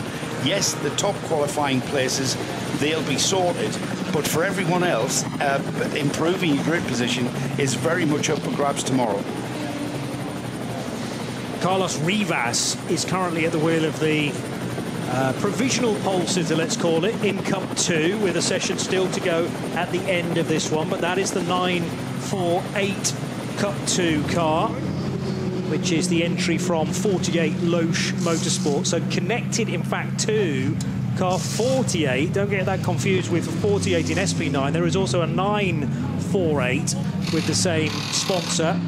And remember that Mustafa Mehmet Kaya was in the tyres the last time we checked. BMW, that was being looked at quite significantly on the front end. They were maybe doing some suspension revisions whilst the nose of that car was off, but it's all now back together, and the Rover Racing BMW could be about to rejoin qualifying 2. Oh, bit of a moment for the 54 Dynamic Motorsport Porsche at Hatzenbach a few seconds ago. That's on Pirelli tyres, and thought there was a gap underneath one of the lower category cars, and all of a sudden the door started to close, so there was a big squirmy moment for the car driven by Joel Sturm. Full-on squeeze that was, wasn't it? Trying to make the Porsche a little bit more like a Cayman than a 911 GT3 to get through. Yeah, I reckon his heart rate went up a little bit there, didn't it? Or quite a bit. We're at the top of the hour. Oh, sorry. We're at the bottom of the hour of the clock, but we've 2 hours to go. Our current qualifiers into tomorrow night's top qualifiers are currently the Shearer Sport Audi. It's currently got Luca Ludwig at the wheel of the car, and that is currently fastest with that 8 minutes 10.5, which came very, very early. It was the first lap out, wasn't it? The first optimum lap, the first lap out of the pits. Second at the moment is the number 28. That's the Abt Sportsline Lamborghini, 8 minutes 11.647. In third place, the 27, that's the Bortolotti Red Bull Team Abt Lamborghini, 8 minutes 12.2. In fourth, the number 34, Valkenhurst Motorsport Aston Martin. It's got Krognes at the wheel of that car. Its time, 8 minutes 14.493. And then right on its tail, the Pro Sport Racing Aston Martin Vantage, the number 37. That's got an 8 minutes 14.600. And the top 5 are at the moment those 5 cars that we've just mentioned. The target still the 8.14.6. Hasn't changed, has it? To get in if you are not pre-qualified into top qualifying. There was mention there, Joe, of Christian Krognes. Now, he's an interesting character in that he's going to be racing 2 different Aston Martins over the 24 hours. But then there's that tyre mixture. So he's going to race 1 on Michelin's and 1 on Pirelli's. You're going to have to certainly have in the forefront of your mind which car you're driving at any one point. That is a research mission for us tomorrow, Johnny. I want to know from Christian or the team if they're able to tell us what difference in if any do you have to drive those cars, because you might be able to push on the Pirelli, unlike what you, or vice versa. You know, and we need to know that, because he's going to have his head. He's going to need a badge and a little flip calendar on the dash to tell him what tyres he's on. Now in a Pirelli car. Yeah, exactly. Yes. So I can't go hard through the corner. I can't spin the wheels coming out of the carousel. Traditionally, the Pirelli tyre has a much softer sidewall than most other marques. Michelin, for instance, very hard initially to get working. So the softer sidewall will not like to be lent on. Yeah. You can't really, you know, on the initial turn in, you're going to have to be a little bit more gentle. If you turn in too aggressively, then you're going to really load up the sidewall, and it's going to turn into jelly if you're not. And that's what I mean by the tyre going off, perhaps. So the Pirelli car he's sharing with Oliver Soderstrom, the Swede, fellow Norwegian racer Anders Buchart, and Nico Handke of Germany. And then the 34 car that went pretty well earlier on in the day, 6th fastest in qualifying, won. This is considered very much the pro car, with Christian driving it, David Pittard, Nicky Teen, and Mattia Drudi, who was on pole position last weekend at Le Mans. Checking in with the Lincoln Co. TCR machine, not running in the TCR class because it is running in an alternative fuel, and therefore runs in 83, I think, or 82. And it's quite interesting that that whole team is the Teamworks team that are very well known in China, but they're not bolting on any Europeans to help them out. They are the full team flown over from China for this race. It's a team, actually, that Rob Huff invested in a few years ago, good few years ago now, and had a lot of experience driving with them in the Chinese Touring Car Championship, and put a little bit of money in. But there isn't Lincoln Co. people, there isn't European people. That is the whole team travelled over. They are calling it an exciting adventure full of jet lag and time change. But great to have Lincoln Co., which is at the forefront of TCR as a brand. Probably the best, most supporting manufacturer of TCR these days. They have 4 works drivers in TCR World Tour, which actually is happening this weekend, so they can't be here. But it is a Chinese manufacturer of vehicle owned by Geely, with plenty of partnership with the Polestar organisation. I'm going to say, because their headquarters, Lincoln Co., I think, are in Sweden. Yes, exactly. So the old Polestar team became the racing arm of Lincoln Co. I know nothing about their road cars other than... You've had a hire car, they look great. No, never. You've never had a hire car? Never had a Lincoln Co. hire car. Oh, they were about. You've been out to the Far East a bit, though. I've been around, yeah. Yeah, you've been around a bit. Yeah, they look great. There was this SUV. I was stunned by it. What is that? Oh, my goodness. It's a Lincoln Co. So they are, you know, big manufacturer in the Far East, and it is, Ben, I've got to say, brilliant to have them here competing. Big Code 60 still around the area in which we saw the Porsche go off, because they're having to fix the barrier as well. It's the car went underneath the tyre stack. Obviously, hopefully, the tyre stack doing its job in absorbing the impact, but unfortunately the 48 car did end up underneath it. So we've removed the car, but now we have to fix the barrier, hence why we do not have full green racing. And that's significant insofar as we're not going to see any improvements. Yeah. We're not going to have anyone challenging those top 5 currently whilst that job goes on. So it's kind of nullified the qualifying session somewhat. The golden hour is a bit more sludgy yellow. The golden hour is slipping away. The gold is slipping. It's liquid at the moment, and it's slipping through our hands. Well, official sunset is around about 10 minutes' time. It's 13 or 12 minutes to 10 o'clock. Sun very large in the sky and inching its way then towards the horizon. You can see it moving. If we stay here long enough, we'll actually see it set. This is the doesn't make good radio, though, does it? This is the point when our executive producer Tim Gray says it's not the sun moving, it's us. Oh yes, But whatever. Thank you, Tim. Yeah, Peter Mackay, who's my producer behind me, has been very helpful. Just wants to remind us, Marcello was on a quick lap before that slowed down. Yeah, he was. And then this is what I mean. It's like we're not, you know, we've got this challenge coming, but it's then just been like, stop. later. The message from his engineer will be, OK, you've got a yellow at Metzgersfeld, there's a code 60, but I want you to push in all the other areas that are legal to do so. And that's why he's not hanging around in any of this traffic on the run up the hill towards Style-Strecke, which is where many years ago the track used to continue straight. And I think you and I have walked that in previous years, that really steep incline up towards Hoher Acht. And then when the cars became faster and faster, it was just unsafe to continue with the track there. So that's the reason why the Caracciolo Carousel was built. So it zigzags up the mountainside via that concrete strip, which is just unbelievable. And sometimes, you know, when we've got cars nose to tail, there's a bit of a decision to make sometimes. If you've got back markers in the concrete, is it actually quicker to go around the outside on the flatter surface? You were never supposed to go around the concrete. That was a drainage area. That's true. You're supposed to go on the tarmac.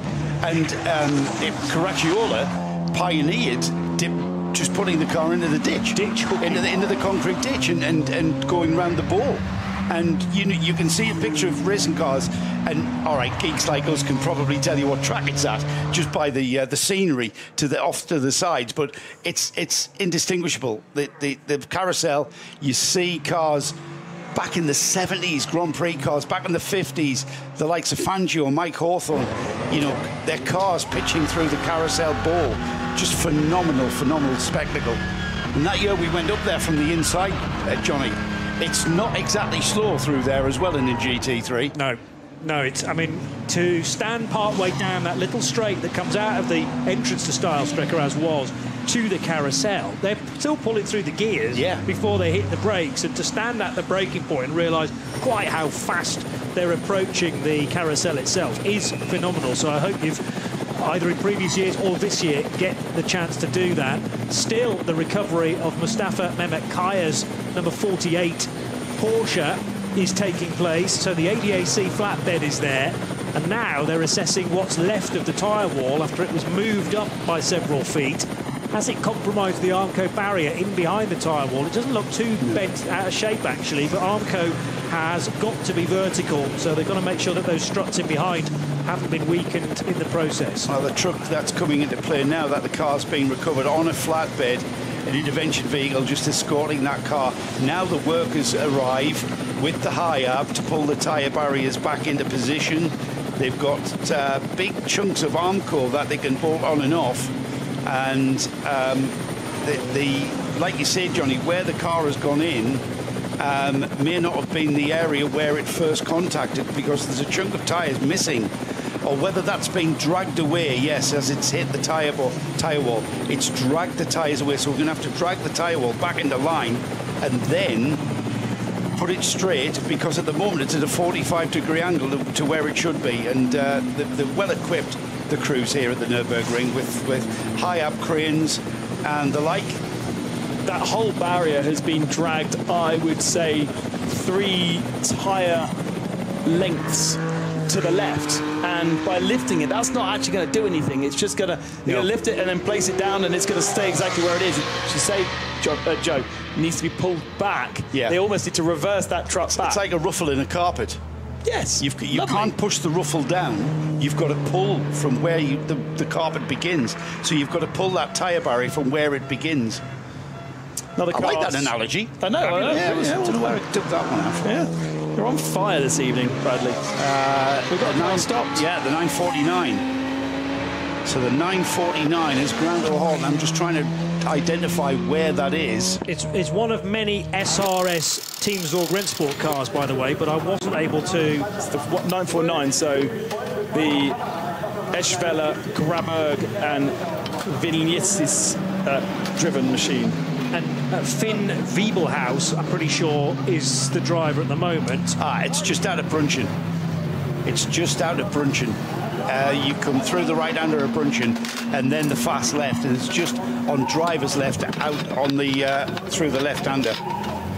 So we're going to have another slow zone appear out at Brunchen. We've already got the one that we're repairing at Metzgerfeld towards Kallenhard.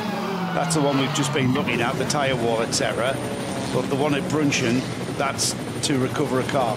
That's the wonderful nature of the Nürburgring 24 hours, especially on opening day, Johnny. I just listed 3 drivers are in that car, and you told me the drivers in it is a 4th. Yeah, that wasn't on the original entry list. Not on my list. Yeah. Welcome to my world, with so many NLS entry lists that are fully formed only after qualifying on a Saturday morning. And I'm often with Bruce Jones or Peter Snowden, who we'll be hearing from for the rest of the weekend in our race coverage, going, when did they go in the car? So Finn's joining, Damon Surshine, the Canadian, Henning Eschweiler and Kasparas Vingilis, the Lithuanian. So is that Tommy Grabberg no longer in that car then? I would say so. Yeah. It's not on the. Let me just check that this is the very latest edition. Oh, I'm sure I'm behind. Generally, you always am. This was issued today at just before midday. In fact, I'll make sure you've got this for tomorrow when it will have changed again. Yes, exactly. So 2 spots certainly slowed. Ooh, well done. Brunchen won for this 949 Cup 3 Porsche. What's happening in Cup 2? That is still Carlos Rivas's 48 Loesch Motorsport 911 GT3 Cup car, quicker than the 901 SRS Team Zorg Rennsport car, and Mike Rosenberg in the 900 Black Falcon prepared 911 is 3rd fastest so far. Rosenberg is doing laps currently. Again, though, so important for those SP9 drivers to be told by their engineers that you've got to push like crazy through the areas of green flag, because then we can get some meaningful data. And that's why Raffaele Marciello was wasting no time in those moments where he was being a little bit compromised, squeezed here and there by the slower cars. They have to go through the corners as well, of course, but it's good practice for these drivers who might not have been here for much of the year, in actual fact. And bear in mind, Raffaele Marciello was driving a BMW hypercar just 7 days ago, so he's got to get back into the GT3 mindset as early as possible. Still no change then with the top 5, and that is not going to be, that's going to not change in the foreseeable future until we've got these slow zones and repairs done to the barriers. So if you were out there, Ben, would you be suggesting to the team, you know, let's keep the tyres? I know we're kind of losing the gold now, but you don't want to waste the car. You might as well wait until the track's cleared and then have a bash at it. The problem is we've seen how long it's taking to fix that area, and we are kind of losing the sun, losing the warmth. The freshness will be coming in to help the engines, but the track temperature will be all right for a moment, because it doesn't just disappear as soon as the sun goes down. The tarmac does retain warmth well, but it won't be long before the peak of the conditions are gone. And the last opportunity, therefore, for those that were not in the top 5, that are not in the top 5 now, to qualify through into the top qualifying. It leaves the same cars missing out. Christian Klein at the moment in the Audi R8 number 84, he will miss out, as will Arjun Maini in the 64 Ford Mustang, down in 11th position. The Conrad Motorsport Lamborghini misses out, as does the Patrick Kolb driven 63 Mustang. Outside, there's others as well further down outside the top 15. Good opening sector 4. Well, that was Marciello, wasn't it? Now, what did he do in the end? The 98 BMW, he did pit towards the end, so did a slowing down lap effectively around the Grand Prix circuit, because there is no option to get into pit road from Hohenrhein and the Tiergarten section. Luca Ludwig, fastest, although it was a Christopher Haase time to put that car right at the sharp end. Then Marcus Winkelhock took over for a period of time, and now Luca Ludwig ticking off some laps as well. But Haase striking whilst the iron was hot. There was a clear road right at the start of the session. Began his flying lap at about 8:10, having been released on the nose at 8 o'clock. But the track was very, very quiet at that point, deliberately so. It was reserved entirely for those SP9 cars that weren't already into top qualifying tomorrow. And Haase setting the quickest time in the session so far, an 8:10.5. That car, as things stand, is back into the top qualifiers for tomorrow. Likewise, the two apt Lamborghinis, 27 and 28, with Jordan Pepper setting the time in the first of those Lamborghinis, and Marco Mappelli, the other driver, actually going marginally faster than his teammate. 34 and 37 Aston Martins have also produced good enough times to get in. So we still have a good chunk of this qualifying 2 session to continue until 11:30 tonight, Peter Snowden, and I'm not sure about necessarily night laps. There will be certainly a certain amount of qualifying that you have to do under nightfall, just like Le Mans was last weekend. I feel truly privileged that you've called me Peter Snowden. Yeah, the fact that I could rise to such heights as GT1 legend and Lister Storm driver Peter Snowden. No, unfortunately, it's just Peter Mackay you've got. Shall we no, don't say just. Don't say just. Just. Peter Mackay, you're a superstar in your own underpants, man. Come on.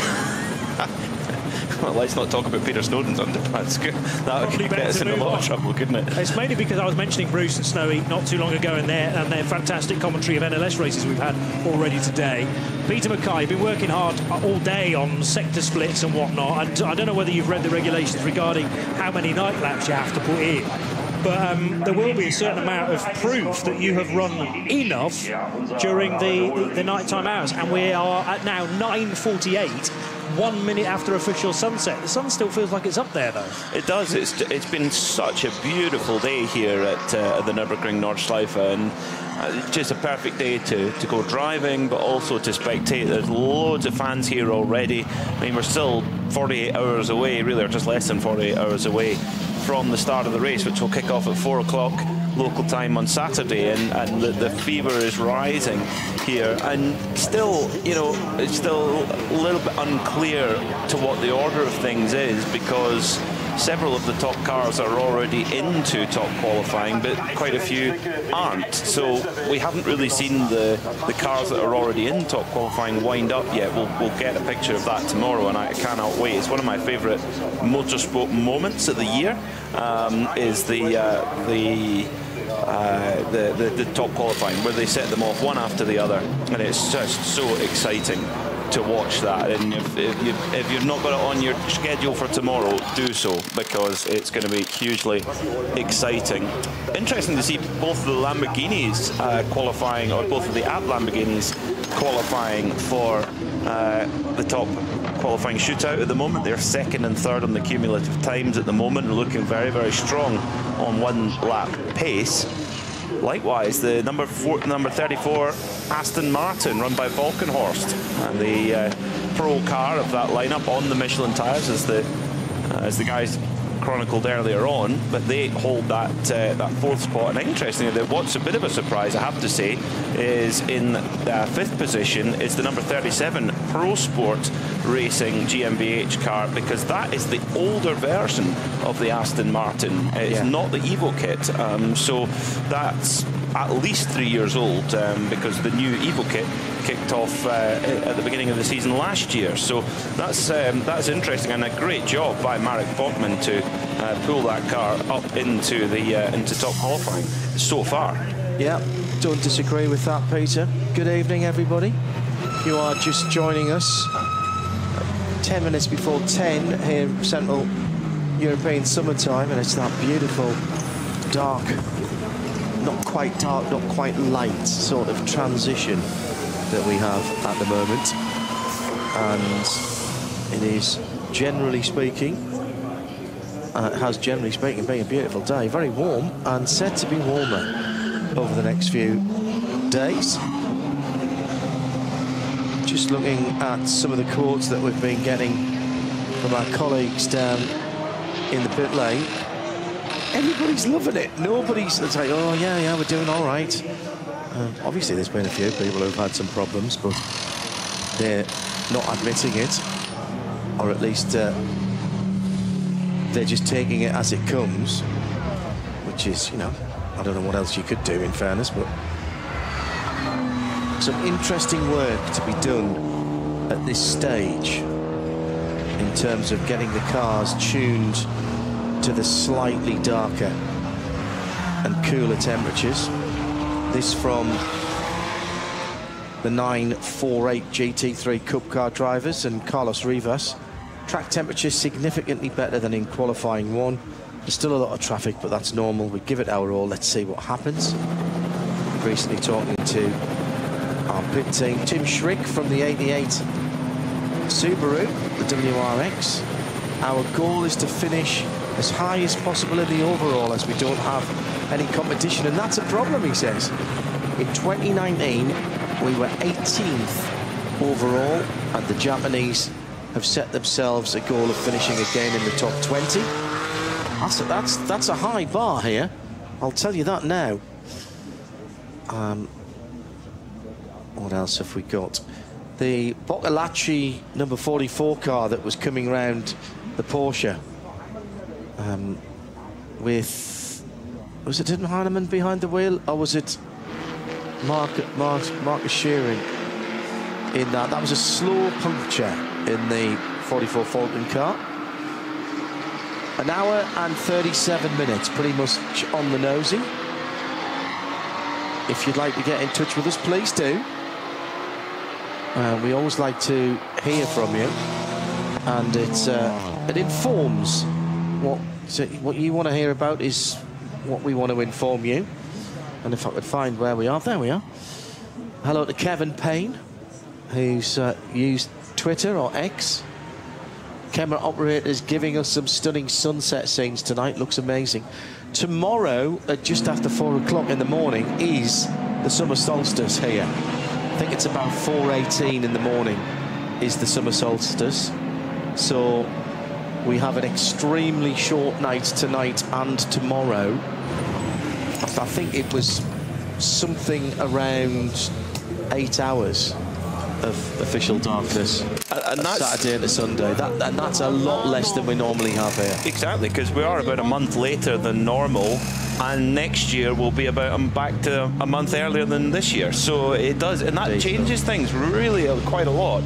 As Thomas Preining jumps on board now, the number 911 Manthey Racing Porsche. Manthey coming in here trying to get back on the top of the tree in terms of overall wins here. They are tied with Scherer Sport PHX with 7 wins apiece, and Manthey, I mean, they are the Nürburgring really, based here just at Moist Path, which is just beside the Dottingerhohen driver's left as you come up the Dottingerhohen. They don't trailer the cars here, they drive the cars here. Yeah, as did Scherer Sport, funnily enough. So maybe that's an omen. They put a little yellow light on the. There's a regulation here that says for non-road going vehicles, so agricultural vehicles and non-road vehicles, if you have a little yellow light on the top, you can drive at a certain amount of kilometres between where it's working, even though it's not strictly speaking road legal, which I think is quite funny. So they do that with the race cars. I love it. That's a great regulation. The tyres. Yes, of course. Yes, as they often do in transport anyway. Yep. Speaking of tyres, the teams, they have 116 slicks to use throughout the whole event. So if you can't necessarily throw brand new tyres at it and keep doing qualifying runs, because then you will run out a little bit. I mean, that is 29 sets. You're going to use about a set an hour if you put one on at each pit stop. So it's yeah, how much do you want to use to try and get into that qualifying shootout? Big debrief going on in the Manthey garage between Aycan Guven and Kevin Estret, part of the very strong driver lineup that Manthey car has. And Aycan Guven like a sponge there, listening to one of the real ringmeisters that is Kevin Estret. Has just won the 24-hour once, but is so famous for what he can do in mixed conditions, what he can do when there's a job to be done. Just spellbinding, some of the clips. You can find it, if you look them up after the session's finished, you'll see exactly what I mean.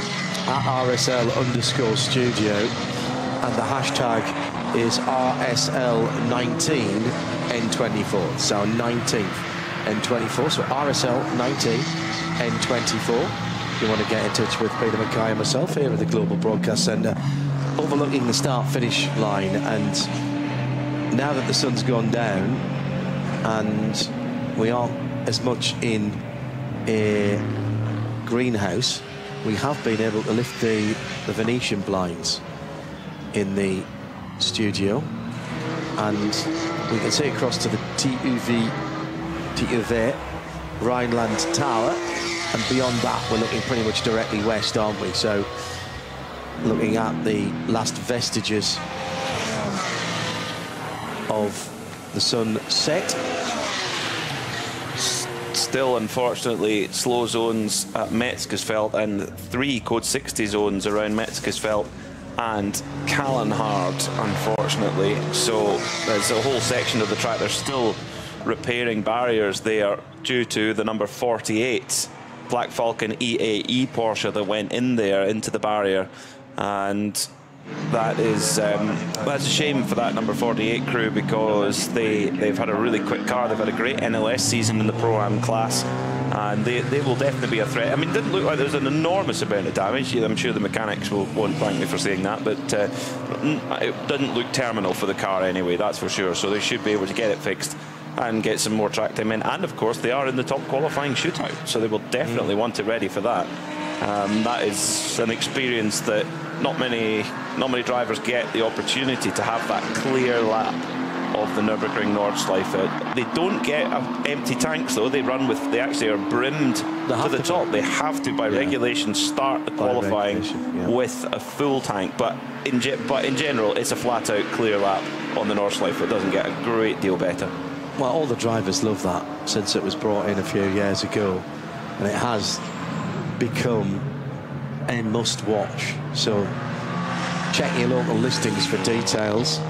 Don't forget we're our lovely friends at Racer are streaming this event this year. So if you're in the US, you'll be able to get up to the race start, and actually a little bit into the race on the internet at YouTube, but after that it is on Racer,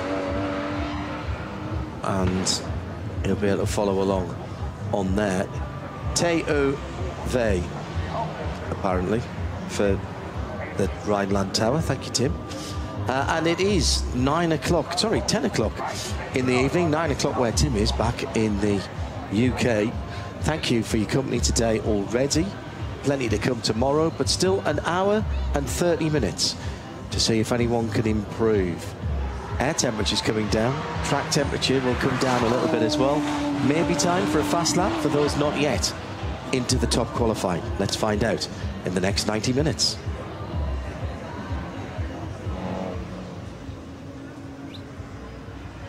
Campsites beginning to come alive as well. Somebody asking me about how much it costs to come and watch this race. Well, if you're out in the... Well, that onboard's loud. If you're out in the forest, there are tickets for parking and camping, but I believe you can just tramp through the forest and get to the trackside without any payment. I don't know how you would police it, to be honest.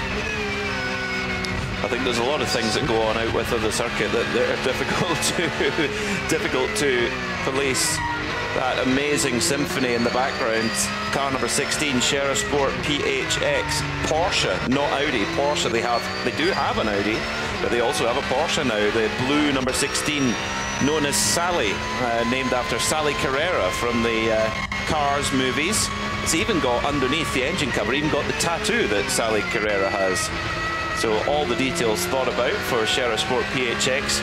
Interestingly, they didn't want to make the full switch over to Porsche. They've kept their race-winning Audi from last year, of course, splitting their bets between the two German manufacturers. And at the moment, no matter how well your lap's going, it's going to be scrubbed basically by the time you get to Metzgesfeld. So Laurens Vanthoor not on a lap that will be counting really, because they'll hit the slow zone and then that's it. And this is really interesting, John, because the number 16 Sheriffsport PHX Porsche, for me, is one of the top 2 favourite cars coming into this. But if they don't get into top qualifying, that is going to be a lot more difficult for them. Does it make that much difference? Yes. You think? Yeah, well, here, if you lose time, you don't ever get it back. And if you miss the leading train, you'd leave yourself really on the back foot, and you can be fighting all night to make up the time that you lost not being in the top qualifying. 17 cars go into that, so you'll be on the 9th row or lower. Not impossible. Did you find out? What am I trying to turn up and turn down? Here we go. Did you find out how many cars get the blue light? From my understanding, it's just those who are in top qualifying. See, I thought that was changed a few years ago to all the GT3 cars, all the SP9 cars, so that slower cars realised what was coming up behind them. Answers on a postcard, please. Or answers to RSL_studio. To answer the question on does the qualifying matter, there's 2 sides to the story, actually, because if you're on pole, the last car to win from pole was the Mercedes in 2016. But interestingly, the last 2 years, the winner has started 3rd on the grid. Yeah. Then in 2022, 2021, all the way back to 2017, it's been out with of the top 3 in qualifying. So there's definitely 2 sides to the story, that's for sure. But it isn't just about the overall top pole sitter. One car that's definitely a fan favourite around here is the Beetle RSR, car number 13. That's had a bit of work done on it since we saw it here last year. It's an ever-evolving beast. Is driven by Bernd Albrecht at the moment.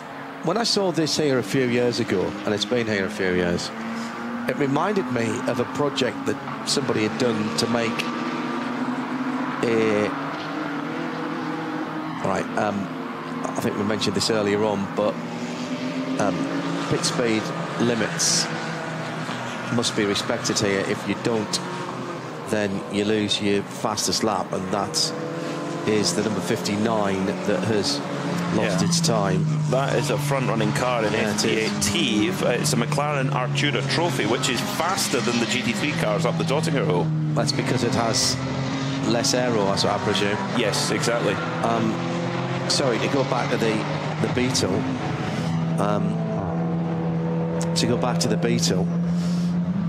It reminds me of an old project to put a Porsche engine in the back of it. An original Beetle. I had it, one of the last of the German Beetles many years ago, and had a great time driving that. It was a 1303, fantastic piece of kit, and sort of brought up to date. So I decided to start looking for the RSI, which was the road-going car. Have you seen how much they go for? They're very rare. Yeah, they're very, very rare. I remember I've owned one on Gran Turismo 3, where it was part of that. They were all only made in like a silver colour. Yeah, so go on, how much are they? Oh, no, just... You won't want to know? No. You have price on application? Yes. Right. Pretty much. Not good. There are very, very few of them around. I have to say I prefer the Nordschleifer Racer, which is very much a home-built special, maybe unfair, but certainly an independent race team built special. Now, have they got it running four-wheel drive now? That I don't know yet. It was running front-wheel drive last year, but they said soon four-wheel drive was the. There's been a change in the regulations, hasn't there, this year in terms of the classes, because it was the rear drive or four-wheel drive in that sort of area, because the S3 last year was Quattro and was in with the rear-wheel drive cars in its class, and I think some of the BMWs were being a bit embarrassed by the speed of that pretty much bog standard S3, so they got banged 150 kilos onto that, which is getting on for a person and a half, isn't it? two small people, 2 extra race drivers. But they are back in the front-wheel drive class now, they although they have 4-wheel drive. Yes, so because what they've done, Peter, is the all-wheel drive or has now gone with the front. So it used to be rear and or all-wheel drive. Now it's front and or yes, all-wheel drive.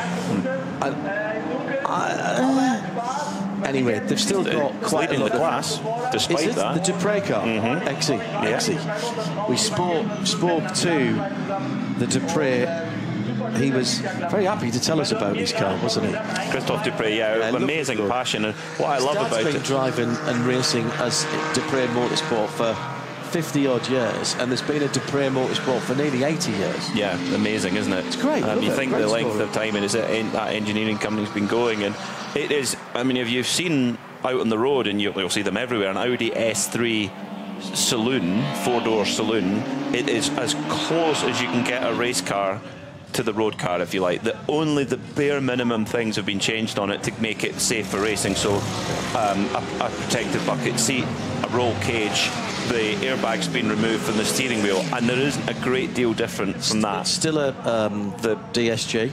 Still the same gearbox, the starter button is the same, all of the dash trim is still there, the door cards are still there, I presume the electric windows still work. Yes, they do. It is as close as you can possibly get. And actually, no change to the engine either. No, totally standard, about 310 horsepower, something like that. I think he said. Oh, right, so it's maybe been breathed on a touch then, maybe. But it's quite a new version of the S3, because it's got the bigger headlights and the bigger bumpers on. Yeah. I wonder if that's been retrofitted and how easy that would be to do. Confirmation, by the way, from Johannes. Hello, mate.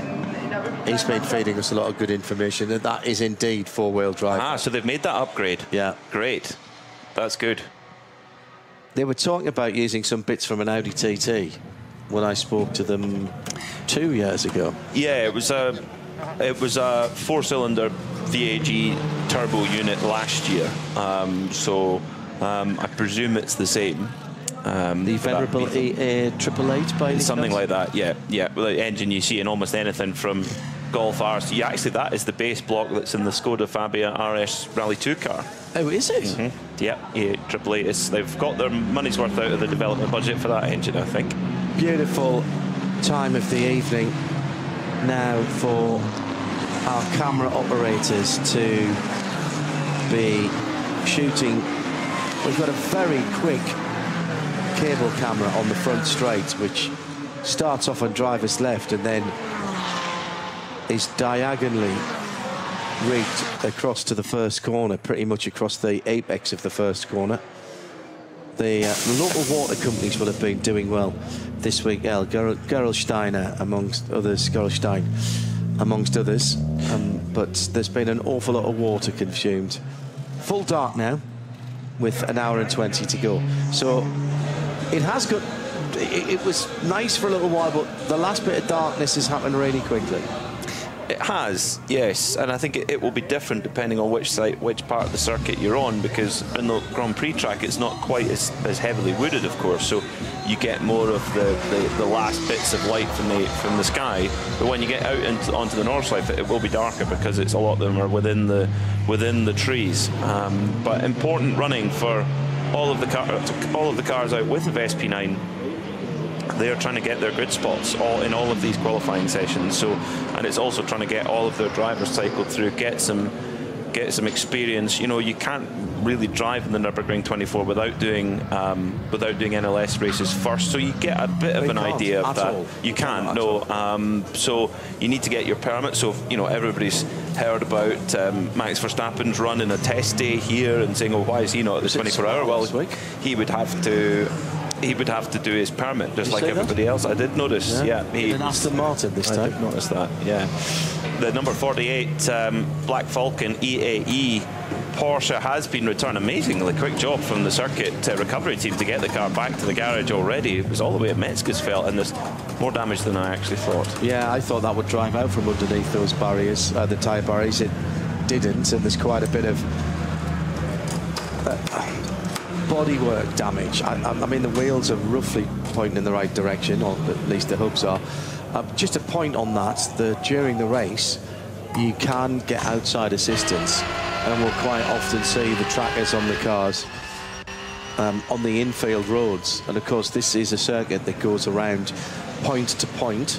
It was created to mimic the roads around this area and take the famous Eifelrennen, the Eiffel races, off the road. So rather than flying past people's front doors in the early to mid 1920s, this place was conceived and built also as a test facility as well. And ever since then, it has absolutely been challenging the automotive world in both street cars, road cars, and in racing cars, whether it is the cars themselves, the systems, the secondary and tertiary systems and suppliers like tyres and brakes. What a facility has turned out to be. I don't think you could do this today. No chance. No, the compulsion. You think even now to build a normal road, to add new road in of 25 kilometres takes years. Yeah. And certainly in the Western world it does. It takes years to do that with compulsory purchases and all those sorts of boring things. So yeah, it's truly a unique thing, and it's very, very important that the whole facility is preserved. And that's what everyone is who comes to race here, everyone who comes to watch here, everyone has their own little part to play in preserving this piece of automotive history and how special it is to go racing here. Not just once a year, of course. We race all the way through the year. The Nürburgring Langstrecken series, which we're fortunate enough to cover on the Radio Show Limited network of channels. And this, of course, is the highlight of the year of our Nürburgring season of the Big Racing 24. And personally, for me, one of my motorsport highlights of the year, full stop. Thanks to Perry, we've found on Race Cars Direct, I think, yes it is, chassis number 57 of the 60 RSI Beetle Cup cars,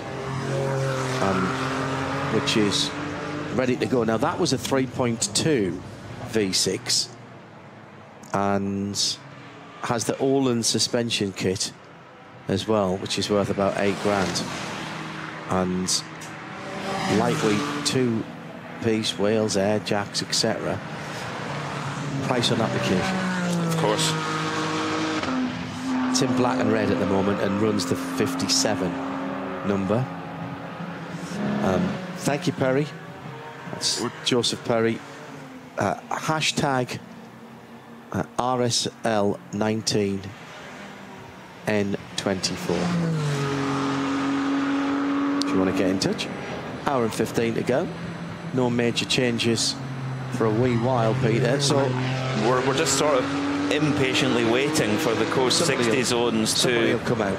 Well, if those code 60 zones remove, then you'll get a big rush. There's 3 code 60 zones at the moment between Metzgesfeld and Kallenhardt. So at the moment, there's no point in going out to try and take a lap on if that's what you're going for. The big car we've got to keep a watch on is the number 16 Scherersport PHX Porsche, which was hugely fast in the qualifying races and has clearly very, very strong pace, but it just didn't quite get into that top 5, those 5 transfer spots to the top qualifying, which is what we're really watching for. So at the moment, Lawrence Vantor, who's arguably the fastest driver in that driver lineup, is suited and booted in the car, strapped in, ready to go, but he's just sitting in the pits at the moment, presumably waiting for those code 60s to be lifted and for the track to be full green again.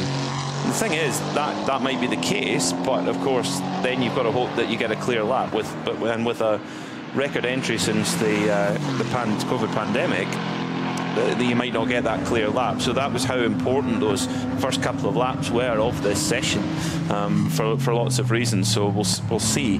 The team will be working very, very hard out on the circuit, trying to get it back to full racing condition. It always amazes me when you think, well, this is going to be ages until the barrier's repaired, and yet it gets repaired very, very quickly indeed. We've now started something in that Johannes has just tweeted a very sideways Belgian Valvoline-sponsored Rallycross Beetle. And I'm going to tell you, Rallycross was right up my... I'd still love to do a bit of Rallycross, particularly classic Rallycross. The Beetles, the DAF 66 and 44s. Was that the DeRoy brothers who ran those? I seem to remember them having a bump in the roof because they were both pretty tall lads. And there was an all-wheel drive Ford Capri, which Tony Proctor ran, and Tony Proctor's son, Mark Proctor, went rallycross racing in an RS200 as well at Croft. The winner of the first ever rallycross race also won the Nürburgring 1,000 kilometres and the Marathon de la Route 84 hour. Do you know who it is? Roger Clark. Nope. No, who? You're in the right country. Jim Clark. Nope. Come on then. Vic Elford. Vic Elford. All in Porsches. Yeah. Porsche 911. Oh, of course. Yeah. Well, rallycross was invented because we've got an outbreak of foot and mouth here in Europe at the moment. It was created to fill a gap in the TV when they couldn't have horse racing during foot and mouth, and it was invented down at Liddon Hill. And of course Vic was in the 911. Should have remembered that. Hello. Which was a press car. Yes, I know. Hello to Paul Ayling. Thoroughly enjoying the coverage. RSL 19N24. Not that many places now, I'm told, that you can see the track for free. Most entrances to the forest has somebody manning the gate, but it's outrageously cheap. Something under €100 for the week. Now there's value for money. Yeah. When you compare that to some other motorsport events, that's incredibly good value for money. So there's really no excuse. Come and enjoy it, because there is just truly, this is a beautiful part of the world. And you know what, even when the weather's not great, it's still just got an aura about this place that I honestly can't explain it. You need to come and experience it for yourself. It's so special. This area, the Vulcan Eiffel, volcanic, beautiful area. It's a UNESCO site of extreme natural beauty and international heritage, etc. Absolutely fabulous. If you're a running, cycling, walking type of person, the trails around here are legion. All of the hotels and the hotel parks, the ferrying parks around here, there's some very big ones from the big chains, as well as some smaller ones as well, but they all do equipment hire. And it's green round here, so you're going, when it's this green, you're going to have a bit of precipitation. So, get used to that. Jimmy Broadbent's out in the 150 BMW, just gone through the top of Adnar Forst in the car he shares with his teammates, and just coming into the area at the code 60. Main beam headlights off, double left, uphill. So this is coming up towards Metzgerfeld and then Kallenhard on the drop down the hill. He's not quite there yet. Still the barrier repair going on with the cones out to driver's right. Now the lights can go back on again. The green flags and the reflective panes. Dropping down. Short shift in between the right-hander and the little kink through Kallenhard. I've got to say, I hope he's got a better view down the road.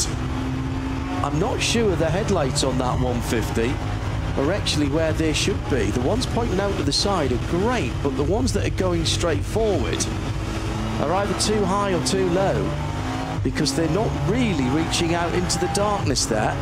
I'd like to be seeing a lot further down the road. And indeed, to be honest, I've seen road cars that have got better headlights than that. Well, that's what all the pre-event time is for. Get everything set up. Just my eyes there. It might be on camera. I'm not sure. Could be the camera shot can be misleading sometimes. But Jimmy heading up the Kesselchen at the moment at unabated speed. Here's sharing with, excuse me, Bergwerk, and then up towards Kesselchen. That's one of the, that's the purple people eater, the Get Speed EMG that goes through. Not only is it very purple, but it's got the header rail lights over the top. Lots of people utilising these stick-on LEDs for identification for the teams when they're watching the same pictures that we do. Makes it easier for us. Yeah, absolutely, it does once you learn them. Don't forget, by the way, you can follow along. There's all the information that we've got here, including a very good app. The app, unfortunately, is still only available on Apple devices, which is a bit of a shame. But all the timing is available via the N24 website and the live ticker as well. Yeah, there's lots of layers of detail you can gain through public information there. It's Jimmy Broadbent now coming up towards the carousel, the famous carousel. When you think of the Nürburgring, that's probably the corner that's photographically anyway the most famous. But it's part of their logo now. Let's not forget. Right. Okay. Yeah. The Caracciolo carousel. Yes, it is. I mean, an iconic corner. And Jimmy sharing with a team that have been a fairly solid quartet now for a couple of years, sharing with Stephen Brown, Misha Khairuddin, and Manuel Metzger, who's definitely the most experienced driver in that crew, and a great guy to have on board. But you know, Jimmy, Steve, and Misha. I mean, Misha drives here every single day, several laps a day in road cars, so knows the place well. But Jimmy's, you know, he's more than serving his apprenticeship here at the Nürburgring Nordschleife, and they'll be looking to go for the top result. They're in the SP8T class, which is a very competitive class with several different types of machinery in it. Lamborghini in the pit lane is the mostly black and white. It's a 28 car. Yeah, that is the Apt Sports line. Yeah, beautiful. Very, very purposeful with the rear wing, as is the fashion nowadays, mounted on the swan necks. The Audi Evos, of course, have got the swan necks underneath around the other side, and it has got the splitter in the middle, the fin as well. This is the Lapelli, Engelhardt and Engsler number 28 guide. Satin dark grey and satin black colours this year seem to be the vogue, don't they? They seem to be that satin sort of, not gloss finish, but not exactly matte finish either. Don't know whether it's more slippery through the air or... Could be, yeah, could be the reason. Or lighter weight wrap, I don't know. But interesting to see that the Lamborghinis have really picked up the pace since the qualifying races. When you look at their pace just now, that both cars in top qualifying.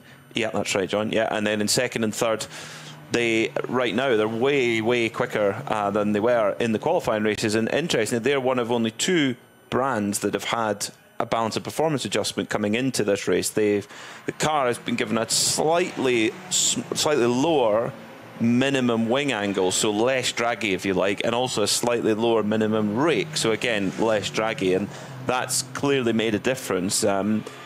Their best lap time, 8:11.647 for the number 28 Apt Sportsline car, and actually that's pretty much on their exact theoretical best. If you take all their best sectors, they're only a 10 slower, which is amazing. 8:12.2 for Mirko Bertolotti's number 27 the sister car, which is about half a second off the theoretical best. Again, very, very good. So they're looking good. They're looking really good right now, and this is something that's for Apt. This is really important to have two cars, because when they were last in the hunt for the win, which was 2 years ago, they had a puncture just around around Brunchen, excuse me, and that cost them several minutes, and the race was gone. But they were quick enough to win the race that year. This year, having two cars in there, that can only help. Down to just on an hour and 4 minutes to go. Sven Müller behind the wheel of the number 33 Porsche 911 GT3R. The circuit still under the code 60s we've been telling you about, so there'll be no improvements. And that was another Falcon car by the side of the road there. They've got one of the BMWs as well, haven't they, in Falcon colours? down the field. No, down the field they might do, not in SB9. No. SB9, no. I think it's that looked to be just coming through Galgenkorb, the Gallows Hill, just coming on the Dottinger Her, so you might want to just spot to see who's moving slowly there, Peter. Those on drivers left, just coming onto the Dottinger Her. And it was moving very slowly. Meantime, the Toyo tyres, Proxys, this would make Toyota is in the pit lane. This is number 160, the Super GR. That would make sense, John. It's a Golf GTI, but it's Max Cruiser Racing, which it does have sponsorship from Falcon. So you're right over the Falcon for sure. It's hard to tell in the darkness, isn't it? That's in the AT3 class. Yeah. With Armando Stanco, Dario Stanco, Christoph Lenz and Max Cruiser himself driving. And that's this, for all the years we've had Max Cruiser cars here, this is the first time he's raced here. The first time he's raced in the 24. Okay. Great to have him. He was having a lot of fun earlier on in his early laps here. If we could just get rid of these pesky slow zones, I think we could have a real rush for some times. We do have an hour and 2 minutes left on the clock. Not in to top queue that should be. It's number 16 Sheriff Sport Porsche, right, for certain. Right. They right now will be, they'll be so frustrated because they know they've got a car capable. The other one as well, which is a curious case, is the number 98 Rover BMW. Now, they didn't go to the qualifying races. It's the only BMW It's the only BMW. And last year we saw some of the BMWs be a bit off the pace all week, albeit then Max Hesse put the car on pole. But then in the race, all of a sudden, particularly the Rover cars came to the fore and were way quicker than they've been all week. Go figure. Now, I wonder what if the Rover 98 BMW team are potentially not wanting to show their hand, potentially happy to miss top qualifying, and then see if they get a balance of performance adjustment. We've seen it done before, but if they don't, well, if that's their pace, then they're off the pace right now by a good margin. Peter Mackay and John Hindhaugh on the late shift here, thanks to Ben Constantiouris, Joe Bradley and Johnny Palmer. Actually, that should have been Joe Bradley, Ben Constantiouris and Johnny Palmer in alphabetical order.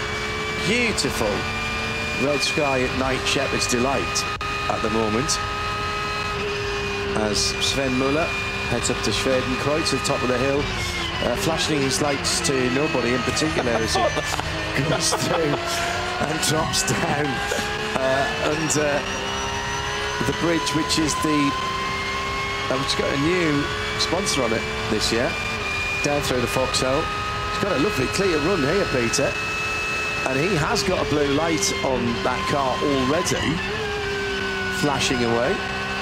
And because that car is the number 33 Falcon Porsche is already in top qualifying, he comes through Adenauer Force. Now, we don't have any code 60 zones. We have I think it's clear here. We have 2 slow zones. So as we come down to Metzgersfeld now, you would have seen it on the right-hand side. Yeah, there's going to be.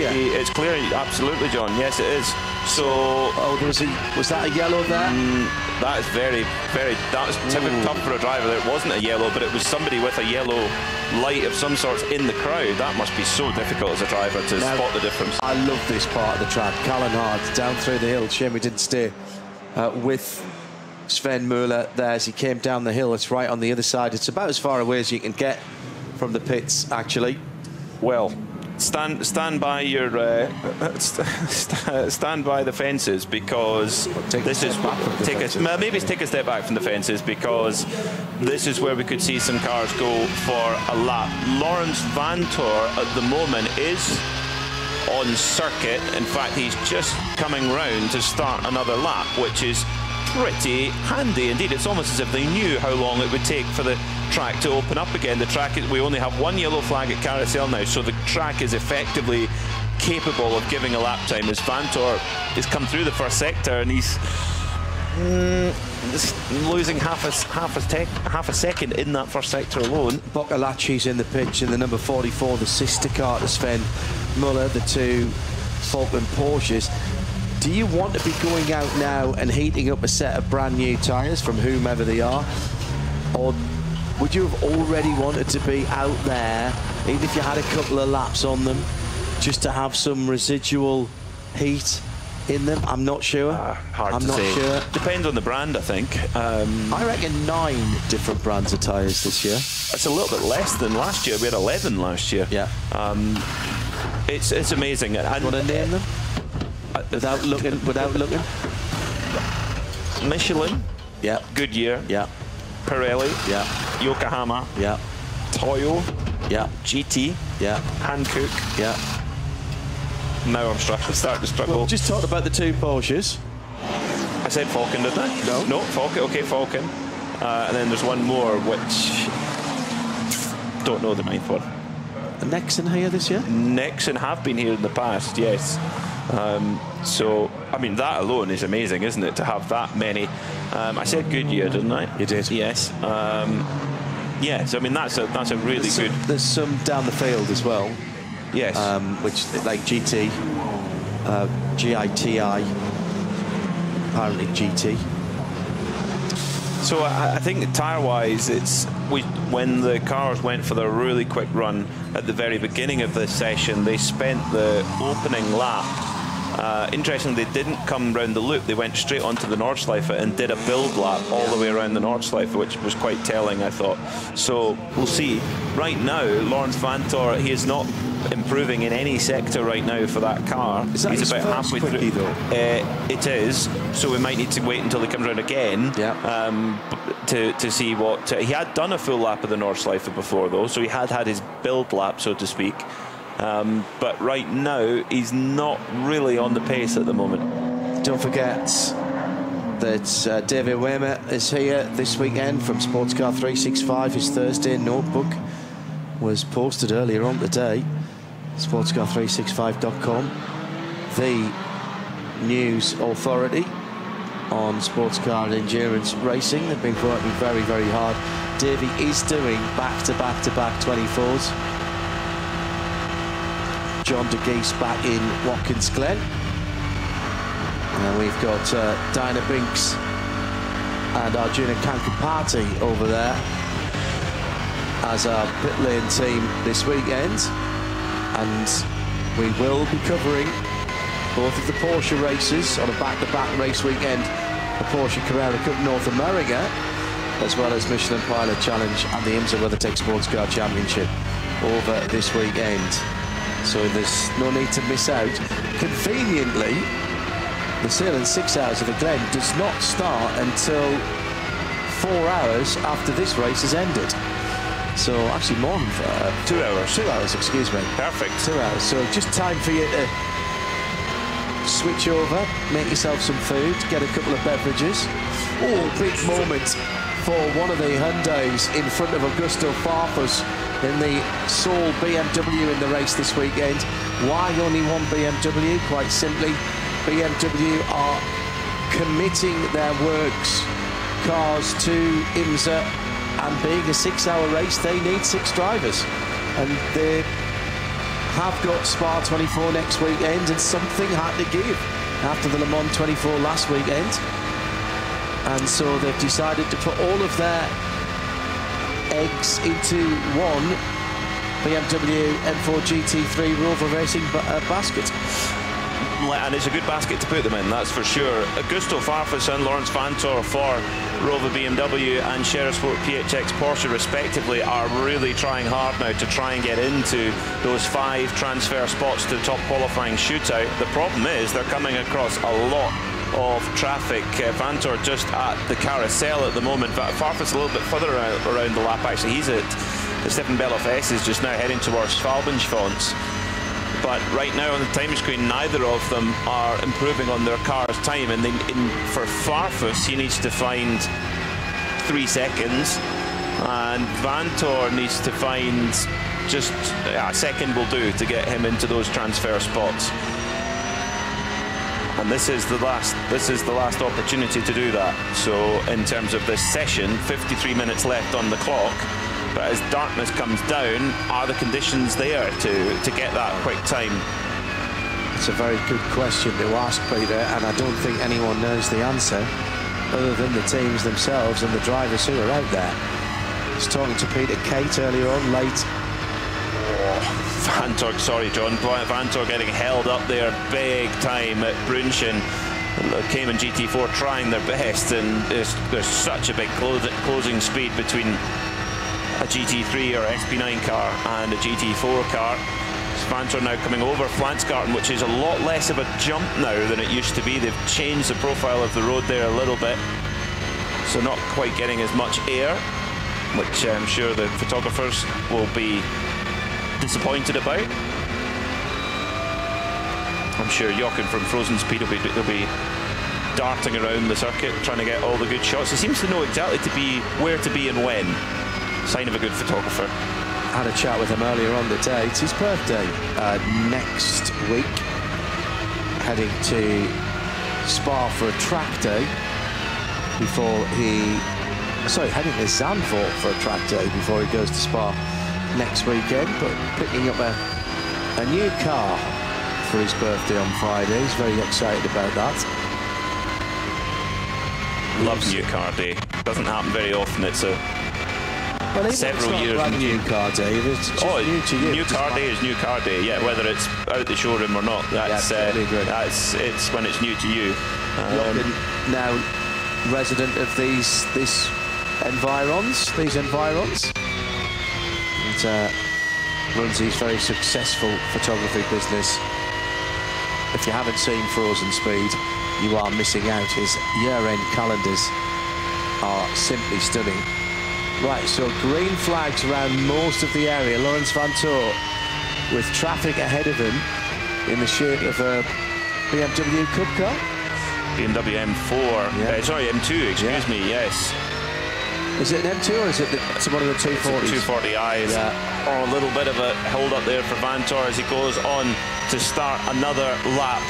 So much traffic out there with a slightly bigger entry than we've been used to the last couple of years. That doesn't help when you're trying to find a lap time, as the yellow flags basically working their way around the circuit. That's because there's an intervention vehicle with the car on the back of it making its way around, and it's nearly into the pit. So this is a green flag racetrack now for Laurens Vanthoor as he comes onto the GP circuit. Happens ahead of him. New set of Vulcan tyres going on to one of their Porsches. They're having a bit of a wiggle of the left rear on that car, as well, as if there's possibly been a wee bit of an incident, and they were repressuring the tyres as well. Yeah, that he's been down the barriers on the left-hand side of that car. I thought they were putting new tyres on. I'll take that back, because it looks like the sidewalls were slightly scuffed on there. But I can't see any damage. The helmet cam on the mechanic giving us a really good idea of where they were looking. No hurry in the pit stops, and there won't be during the race either. The car going onto its trolleys, they'll tilt it round to 45-degree angle, echelon style. Alessio Ricciardiello, one of the drivers in that car. A very strong driver indeed, and there was quite a big, shall we say, social media exchange when Max Verstappen nearly broke the internet by putting in an alleged lap time, and Alessio Piccarello, which was very fast, and Alessio Piccarello had definitely the tweet of that whole exchange. He says thank you to Franz Hermann, which is Max Verstappen's pseudonym, I suppose. Yes, and he says thank you very much. Apparently by his British mechanics. Right. He said thank you very much. Without any sense of irony. And he said thank you very much to Franz Hermann for showing the full pace of the Ferrari 296 on the Nordschleife, which I thought was quite funny. Yeah. It was a test day. Michelin set of tyres on the BMW. Just hearing... hello to Shindig Bear, by the way. Thank you for your kind words. Great to see you at the first tickets campsite at Le Mans last Friday. gosh, that's only a week ago tomorrow. It seems like a lifetime, Peter. That was your first opportunity to come into one of our stand-ups. Oh, big moment at the first corner as one of the GT4 Caymans was a little bit unsure of where to go, being closed down on by a couple of faster cars, held his line, and no contact. So hello to Shindig Bear. Hello to Alan Prosser. Still a few customers in the pub in North Wales, but he's taking control of the big telly. He's got his feet up there. Does Alan Prosser own that pub, or is he just a he loyal patron? Right, okay, yeah. I understood. Because I like that there's a pub that will show racing. Yeah. Because it's always a battle in the pub when everyone wants to have football on or something like that. Nah, put the racing on. Hearing that the number 979 card, you can look that up whilst I give you the story. The driver, Anna-Lena Binkowska, 150 kilometers an hour in a code 60. Now, I think if you look at the penalty screen, Peter, she might actually be in trouble there and have her permit suspended. So she may not be able to race this weekend in that 979. We'll get that confirmed from the official notice board. Yeah, that's in one of the SRS Team Sorg Rennsport Porsche Caymans in the Cup 3 category. Yeah, the Nürburgring 24-hour organisers, and the governing bodies do not mess about when it comes to speeding through a code 60, particularly at that level of difference, and that is normally a loss of permit. If you're caught speeding at that level through a code 60, generally that's what it is. So it's one of the unique things of racing here at the Nürburgring. You have to be on it all the time. It's so mentally taxing here. It's so easy to do. That's not out of just going, oh, I'm just going to go through here, and it will be just, there's so much going on around this track that it's so easy to make that mistake. But the reason why the penalty is so big and the punishment is high is to make sure that driver doesn't do it again, because the safety implications of going through a code 60 at that is it's not worth thinking about. Exactly, yeah. So and that is why that you can't just walk into this race and drive a GT3 car, which is the top class of cars. It doesn't matter what you have done in the past. You said earlier on, Peter, and you're absolutely right, this is a unique race track and a unique race. And for once, unique means just that, unlike any other. And it doesn't matter what level you've raced at, it doesn't matter what experience you've got, you simply can't take liberties around here, particularly the way the race is run, and therefore everyone has to be assessed and everyone has to prove that they are respectful enough and worthy and sensible enough and knows the regulations enough in a classroom session to be in charge of one of the top class cars.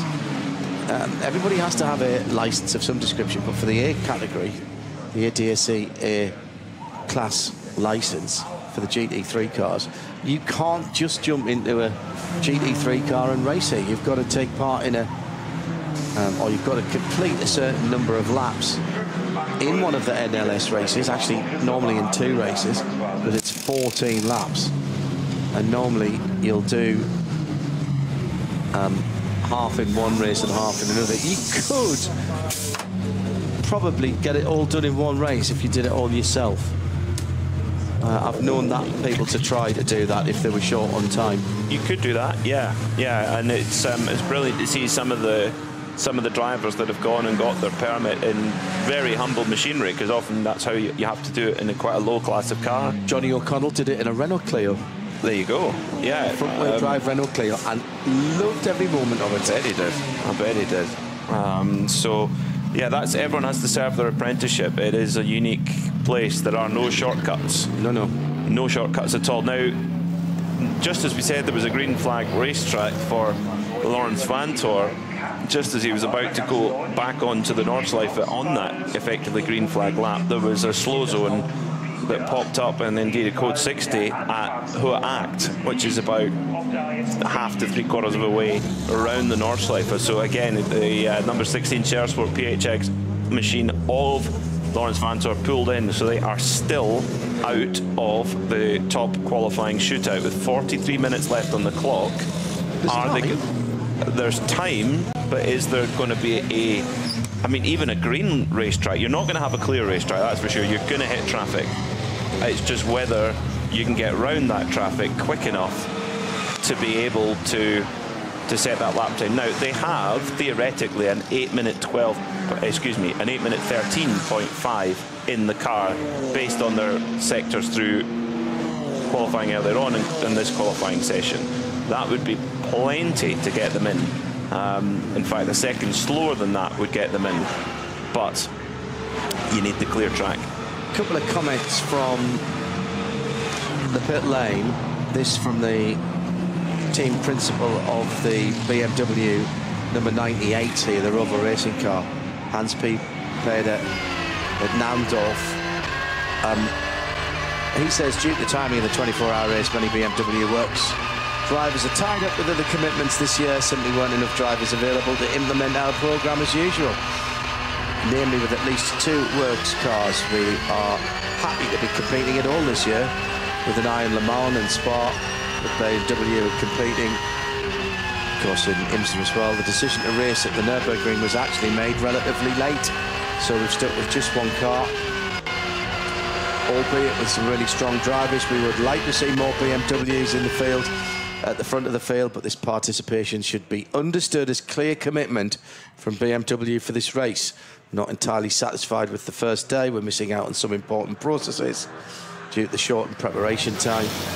We should have been in the top qualifying, but at the moment we're finding that quite difficult. We're getting ready and then focusing entirely on the race.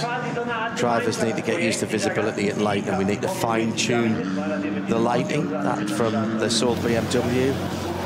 Team manager Gunther Aberer for the Mercedes-AMG GT3, the Kenneth Hyatt, more Hertling car.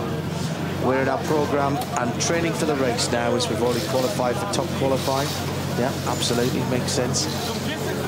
Franz Conrad saying of his number 7 car, just as I was about to read that out, that's disappeared. Let me go down a bit.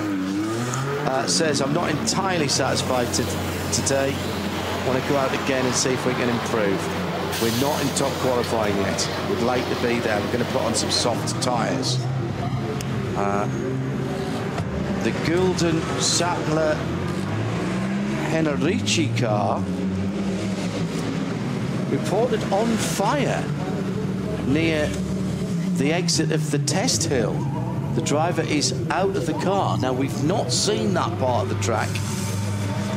Meantime, well, there is code 60s around Kesselchen and Hohe Acht. Hohe Acht, yeah. So that is the very beautiful 911. That's a 991 GT3 Cup car, isn't it? The MR, the number 347 with the Gulden Sandler Mark Henrici car.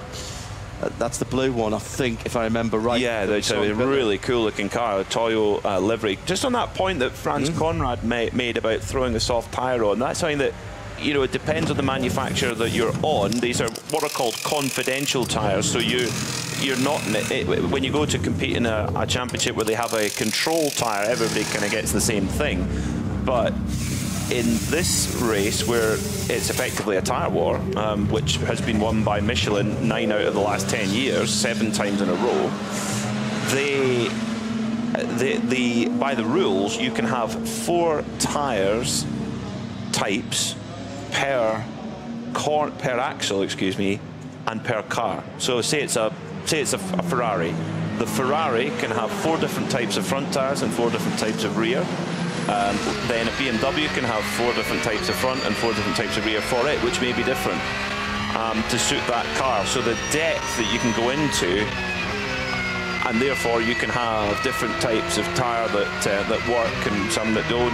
and depending on the conditions. So you can throw the tyre at the car which kind of suits that temperature and that condition at that time. So it's very, very different. It's quite old school in a way, actually. It's become old school because tyre wars can get out of hand, they can get expensive, and many series have taken a controlled tyre manufacturer for that reason. But here at the Nürburgring, it's wide open.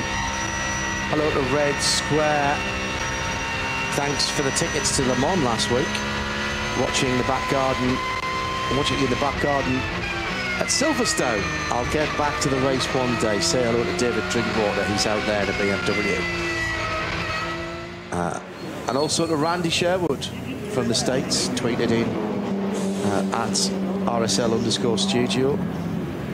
And the hashtag this weekend is RSL19N24 for our 19th Nürburgring 24. Can I watch the 24 hours in the US here, or will it be geo-blocked? Everything up to the first couple of hours of the race is on the YouTube channel and is available to everyone.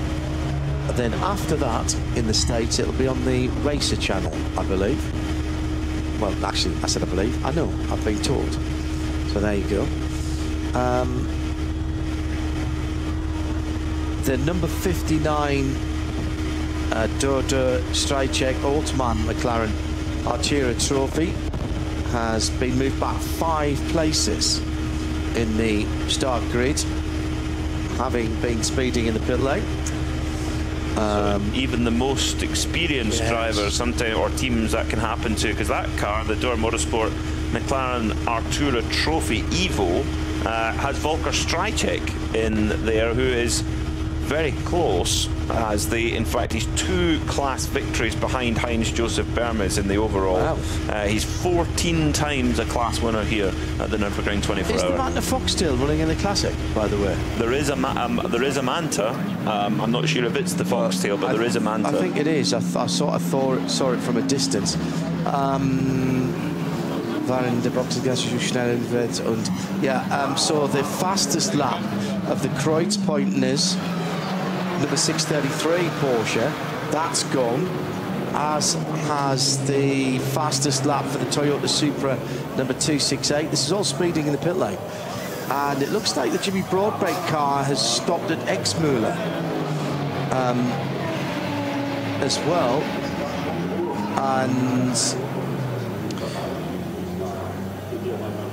now, interestingly, in our studio here, we had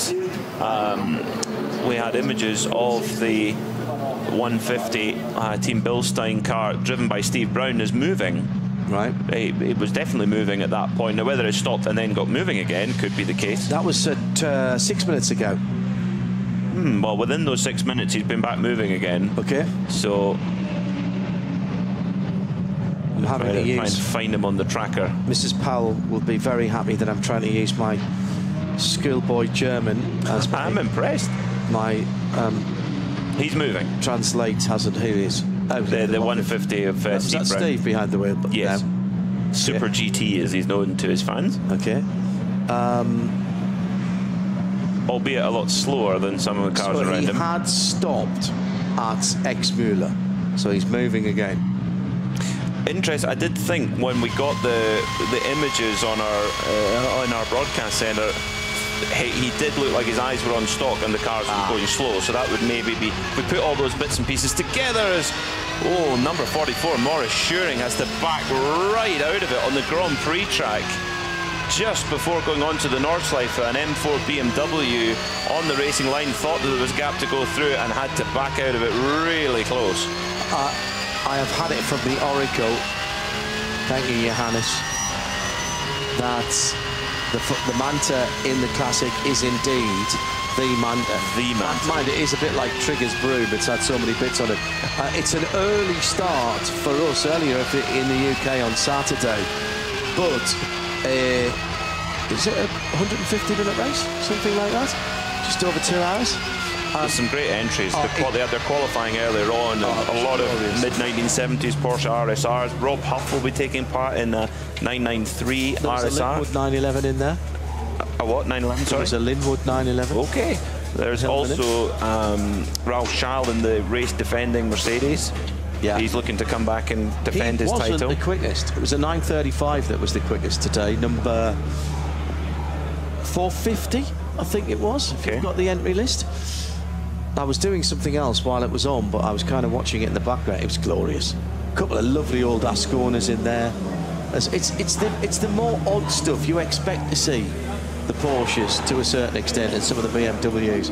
But seeing the little helmet imp going around, there's a lovely dark green Mark 1 bubble arch Capri going around, which was just glorious. You know, the one with the little oblong headlights that everybody had in, from Hillman Avengers to HB Vivas, they all had the same headlamp unit. I am going to be nerding out so much on that. Say it quietly, but we have a clean racetrack. Yeah, we do. We do. We have no yellow flags, no slow zones, no code 60. So with 30, this is it. 32 minutes left on the clock. This is now basically now or never. If the number 16 Sheriff Sport PHX crew want to get in top qualifying, they have to get the lap in. They're about halfway through the lap at the moment with Patrick Niederhauser on board, so it will be the next lap that they'll be hoping to get. Also, John, the number 64, Dennis Olsen, in the leading Ford HRT4 performance car, sitting in 9th, trying to get through as well.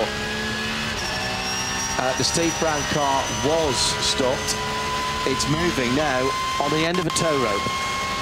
Right. Thank you to Sam Pearce, who cycled through all of the onboards to find that. Actually, we've got those on a different screen, but unfortunately it's one, I think, that doesn't have a remote to it. Why has Ben left that one with nothing on it? Switch that one off, Peter, when you get a moment, or stick it back onto something that's useful for us.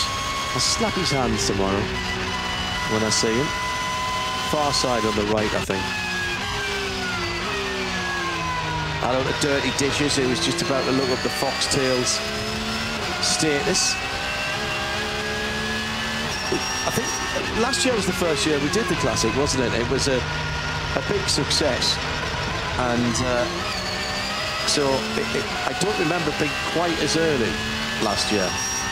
It was in the morning anyway, but it was a great way to get the day going. It's a great amuse-bouche for the 24-hour race that kicks off at 4 o'clock in the afternoon on Saturday. Some amazing machinery in there. A huge entry of classics want to come by and take part in this amazing festival of motorsport. Easterland Racing, number 84 Audi, an all-Austrian driver lineup, including Christian Klein, who's in that Audi R8 at the moment. They are not in top qualifying, but they're close. They're in 8th at the moment overall, and if they could find a couple of seconds, they could get themselves into top qualifying for that all-Austrian crew. Beautifully painted machine with the white and green accents on it. That's and running the venerable Audi R8, the winning car from last year, of course.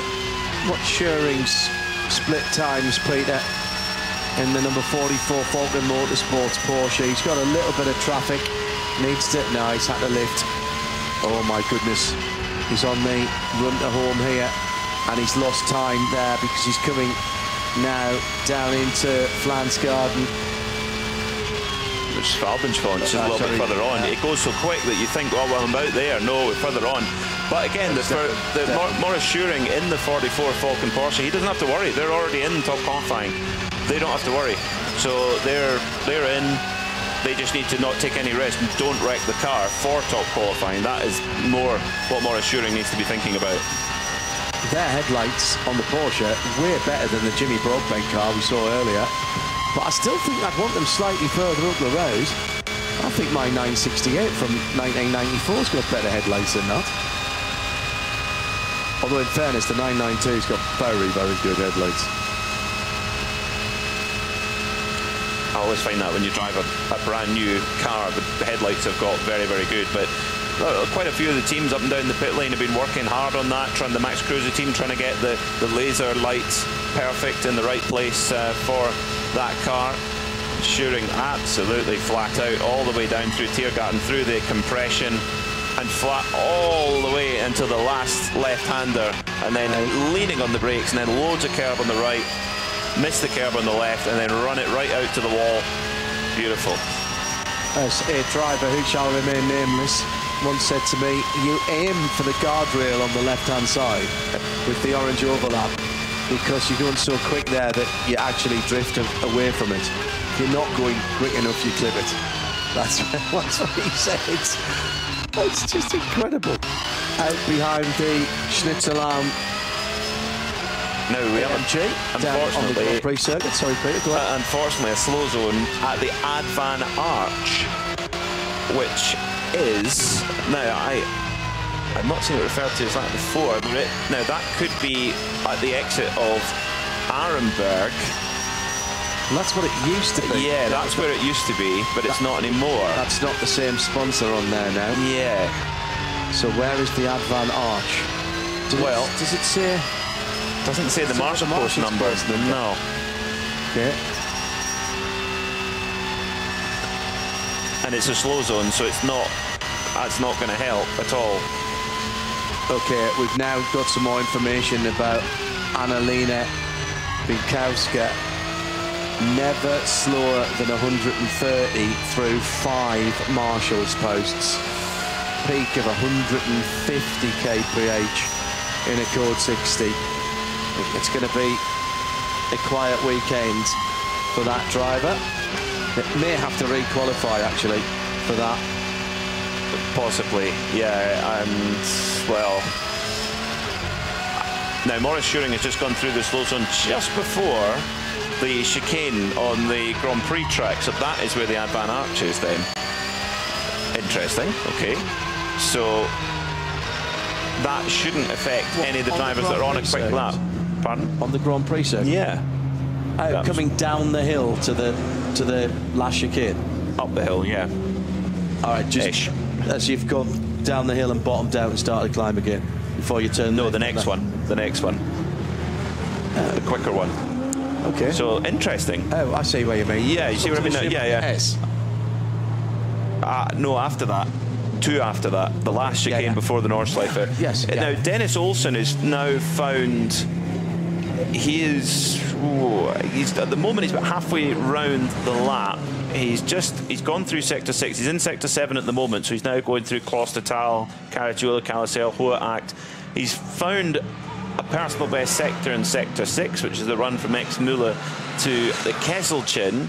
So now we're starting to see some personal best sectors come up on the time screen for the first time in a while, with 25 minutes left on the clock. Dennis Olsen could maybe potentially spring a surprise here. I mean, I think for Ford, for them to get their number 64 car, the Pro car, get it into top qualifying, that would be a great start to their life with the Mustang GT3 here at the Nürburgring Nordschleife, which is a circuit where you really have to serve your apprenticeship. Except if you're Fricadelli Ferrari and you bring a brand new car and win in the first year, which was what made it so amazing at that point. How have they done in the NLS races? Not bad, not bad. I mean, do you get the feeling that it's been a learning process up until now, as the Abt Red Bull Lamborghini's in the pit lane, in the box actually, the number 27 car. Driver installed though, car number 27. At the moment showing is Daniel Hunkadea, who brought that in.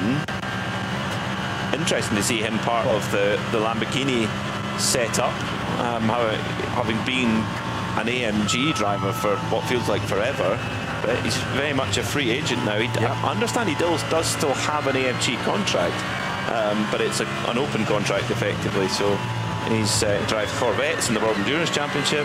Marcus Winkelhock is absolutely tearing along, just came through the second carousel heading towards the Dottinger Hohe. Now on the Grand Prix circuit, a very slow moving number 16 Scherer Sports PHX Porsche with Patrick Niederhauser behind the wheel. He's staying well over to one side. Now the last time we saw a Falcon Porsche going excuse me, a Porsche going this slow. It was a Falcon Porsche. No, it was this. No, it was this exact car in exactly the same part of the circuit. So this is slow puncture. Unless, and unless he's trying to find a bit of clear track, but there really isn't clear track. This is much more likely to be some sort of mechanical problem, or indeed, as you say, John, could potentially be a tyre going down. Oh, this is just a nightmare for Sherisport PHX. Coming into this event, they looked like they were one of the favourites, if not the favourite, after their qualifying race performance. But this race has a way of dealing very different hands. And Niederhauser going off the road, taking the tarmac run off, staying well out of the way. Yeah. So there's something not right at all at the wheel of this number 16 Sherisport PHX Porsche. This is their chance of getting into top qualifying, the pole shootout. This is their chance of getting into that with just on 23 minutes to go. It's evaporating. It is evaporating, yes. So if it's just a tyre, then that can be sorted very quickly, and they can get out and they can get some laps in and try and find that performance. But if it's something more sinister than that, well, that will be 2 issues in 2 sessions for that car. Incredible, isn't it? Listen. He's stopping. Listen to that thud, thud, thud. Very similar sound to what we heard this morning in the first qualifying. Apparently it was a slow puncture this morning. The lights are off now. That car's going to grind to a halt. I think he's got an electrical failure. He's not got voltage. Apparently, as I say, it was reported as a slow puncture this morning. Right now, he's struggling to keep that car moving. It wasn't a slow puncture this morning. It was the drive shaft. Oh, really? Mm-hmm. That's what it was originally reported as by the pit team. Right, lights are back on now. So has he recycled something? Is that the same again then, Peter? That's my worry. This might explain why they haven't showed the pace that we knew they had underneath the car. Well, he's going to do well to get this back, but if it is a drive shaft, they're not going to get that changed in the 20 minutes that's left. So what are they doing different from the other Porsches? Running camber at the back? It's their first season with the car, but you're talking about the joint most successful team in history at this event. So they know their way around the car, and Porsche Motorsport will no doubt have a big interest in how this car performs. If they wouldn't put Lawrence Vantor in it otherwise. That's it. So, oh dear, that's not good. Sally Porsche is proving to be quite temperamental. Yes, that's the word. No such issue though for the sister car, the older car, the number 1 Audi, the defending champion car, the car that Sherisport PHX know better than probably the layout of their own houses.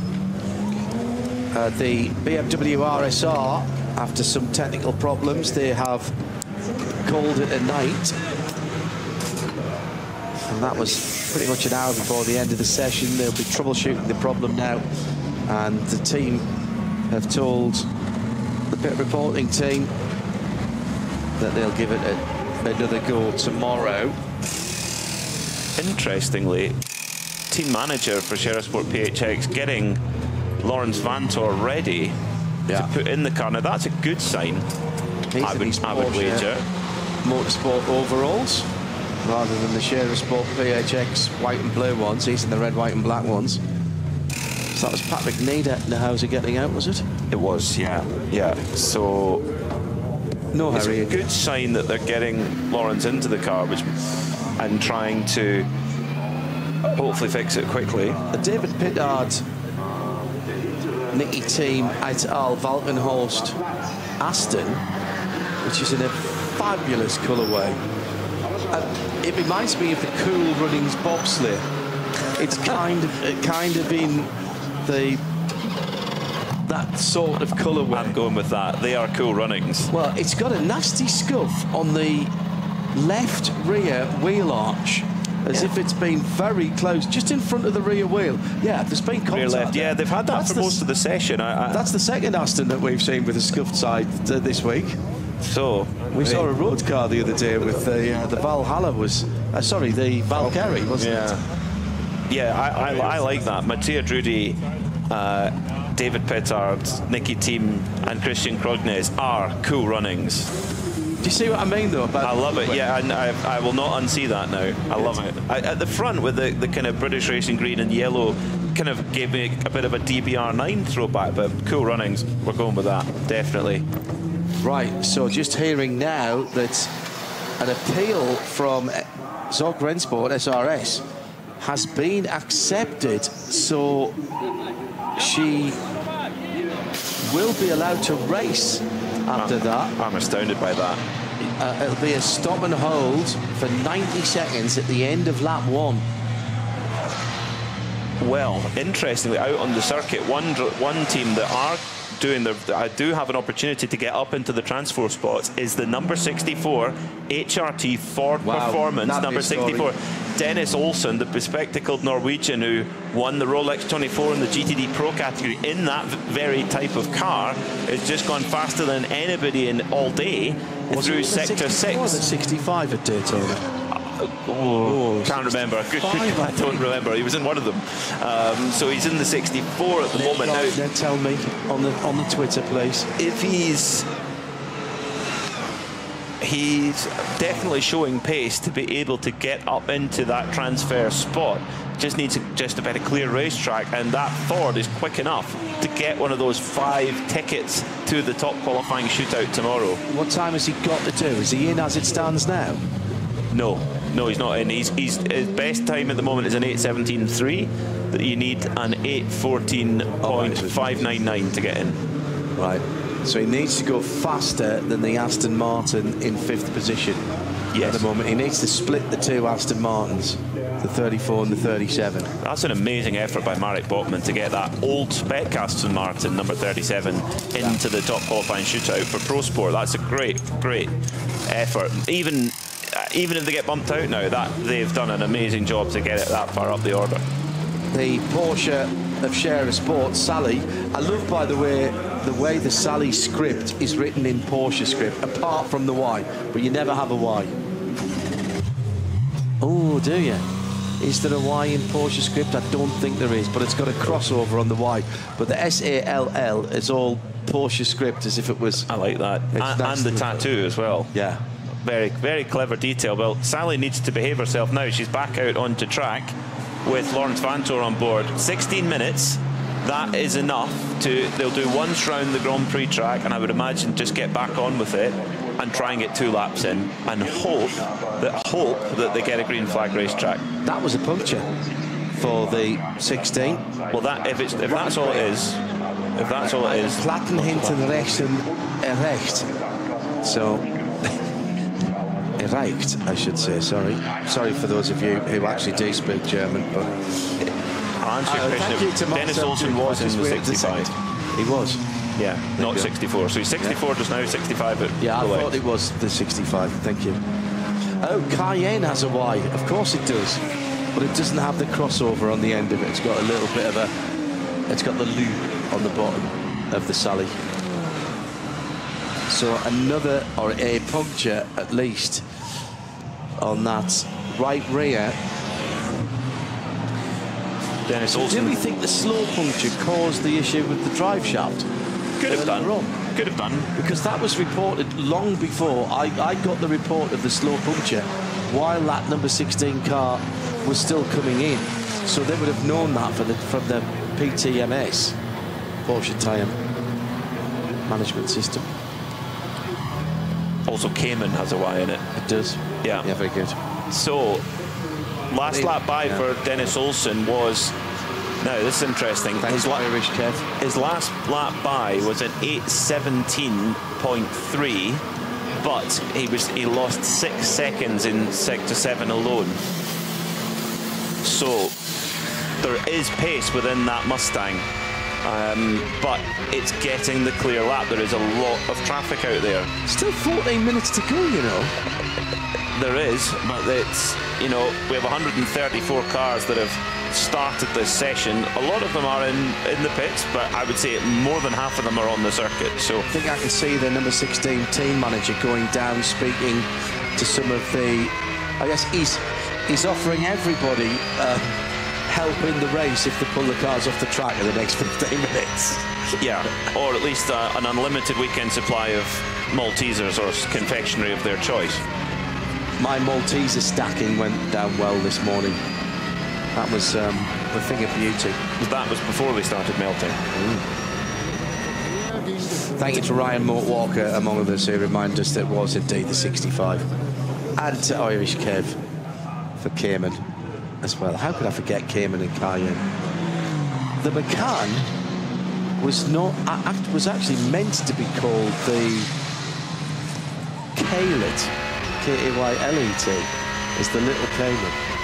It's the little Cayenne, rather. Well, that was a good decision not to call it that. Yeah. So Lawrence Vantor, you know, he's been the lap record holder here before, whereas his qualifying record stood for 4 years. This is where we need a bit of Vantor magic. He came 1 position away from completing history as being the first driver ever to win Daytona, Sebring and Le Mans in the same year, and he came within 1 position of it. This is where he needs to dig deep and find some of that Lawrence Vantor magic. He has put in the personal best in Sector 2, and he's pretty close to the absolute best in that sector as well. So has Vantor got enough? A lot of it went away on the first part of the Grand Prix track, but when he gets onto the Nordschleife, can he find that magic? Doesn't need to find much. Tycam, Blur Fiend, who is here for the first time. Hello, Blur. Good to know that you've got here. And Spider as well, of course. Of course, I should know that. How too. did you not get that? Yeah, it didn't come to mind straight away. I didn't think of Y's and it doesn't have the little loop on the bottom as the Sally Y has. So that's what caught me out. It didn't look the same. Well done to Tim Gray for Spider. And there was, of course, a box to Spider as well, wasn't there? Yeah, there was. So now, on the run to home. This is a good lap. Oh, this is really good. Sector 3, he is personal best in Sector 3 right now. Get it tucked in. Down into the foxhole now. There's a set of red lights ahead of him. Stay off those curbs. You cannot hit the curbs. He's going to catch this car at the absolute inopportune moment. BMW Cup 2 car. BMW 240 rather, Cup car. So he had an R4, not a touch of the curb through there. He's on the automatic flash as he now comes through to the double left. And again, that's one of the... Is that with a Lexus? No, BMW 3 Series. Is that BMW? It's around Metzgesfeld. Vantor now just coming towards the end of Sector 5. He lost a little bit in traffic as he comes now down towards the miss-hit Callan-Hart, miss down towards Verasiphon. Track is a bit quieter than it has been. So this is, Sector 5 is one of the very long sectors. Sector 5 and Sector 7, those are the 2 key sectors. If you can be quick through there, you're on to a quick lap. And if he can get rid of this car just on the exit of the hairpin before he gets down to the bridge over the high street at Adana, that was packed last night for the race evening. Well, he hasn't been able to. It's one of the Hyundais that's right ahead of him now. And he absolutely takes the nose off him. Not really anywhere for the Hyundai to go, coming through Exmoulen now. It could still be good enough though. Could still be enough though as he comes down towards Bergwerk. Now we're going to get a look on the splits now to see where he is. He's about 4 seconds from the absolute best has gone away. It's still on though. It's still on though. If he can get a clear run now for the rest of the lap, Vantor can still lift this number 16 Sherisport PHX Porsche into those top 5 spots. Why is that important? Because that gets you into the qualifying shootout tomorrow. At the moment, they are out of that qualifying shootout for the top 17 cars. So this is potentially one of the most important laps of the week for Lawrence Vantor as he's absolutely flat out towards Mutkov. Little breathe out the throttle in that super fast corner. And then now there's, oh no, loads of traffic coming up towards Klostertal. He's on the headlight flasher. That's all right. Didn't lose much there. All these little half-tenths and tenths. That's through Brunchen. Klostertal. Klostertal was it, sorry, my apologies. A lot of people on the outside there for a change. Oh yeah, through the second carousel. And now up towards the tricky right-hander before you head onto the long Dottinger Hohe. No, we're just coming up towards Hohe Ack now. Oh, sorry. Hohe Ack, we've got Wipperman to go. Sorry, that was the first. Yep, so we're coming down Wipperman now. Yeah, down the Wipperman, loads of fans down here as you come towards Espach and Brunchen, very, very fast down here. More clear track for Vantor. He's pushing as hard as he possibly can. The fans will be loving this, watching that number. Takes on the exit here. Oh, nothing. Now a bit of traffic, probably just where he doesn't want it, coming in towards Brunchen now. One of the very few places with a gravel trap in the whole circuit, certainly in the north side anyway, but luckily the slower traffic sees him. Up onto the block paving there, underneath the trees. Ice curve. Yeah, looks like there's another TCR car ahead of him. Now it's all about where he catches this car.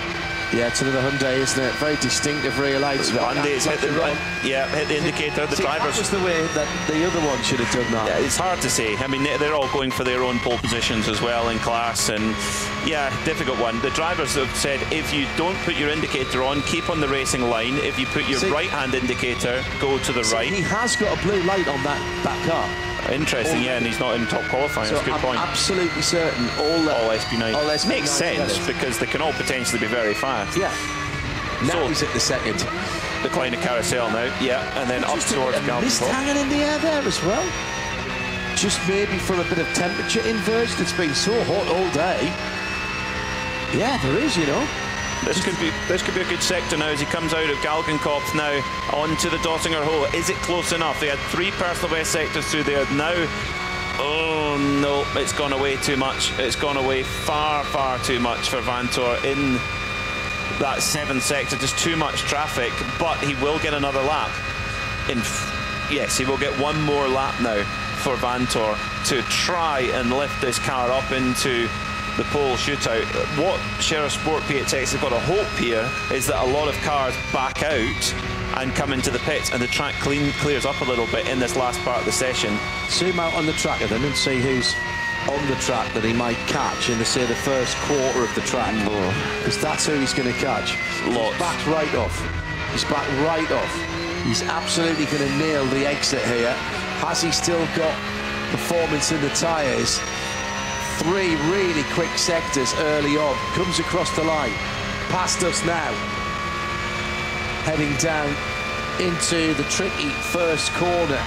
Not the same version of the first corner that they use in the NLS.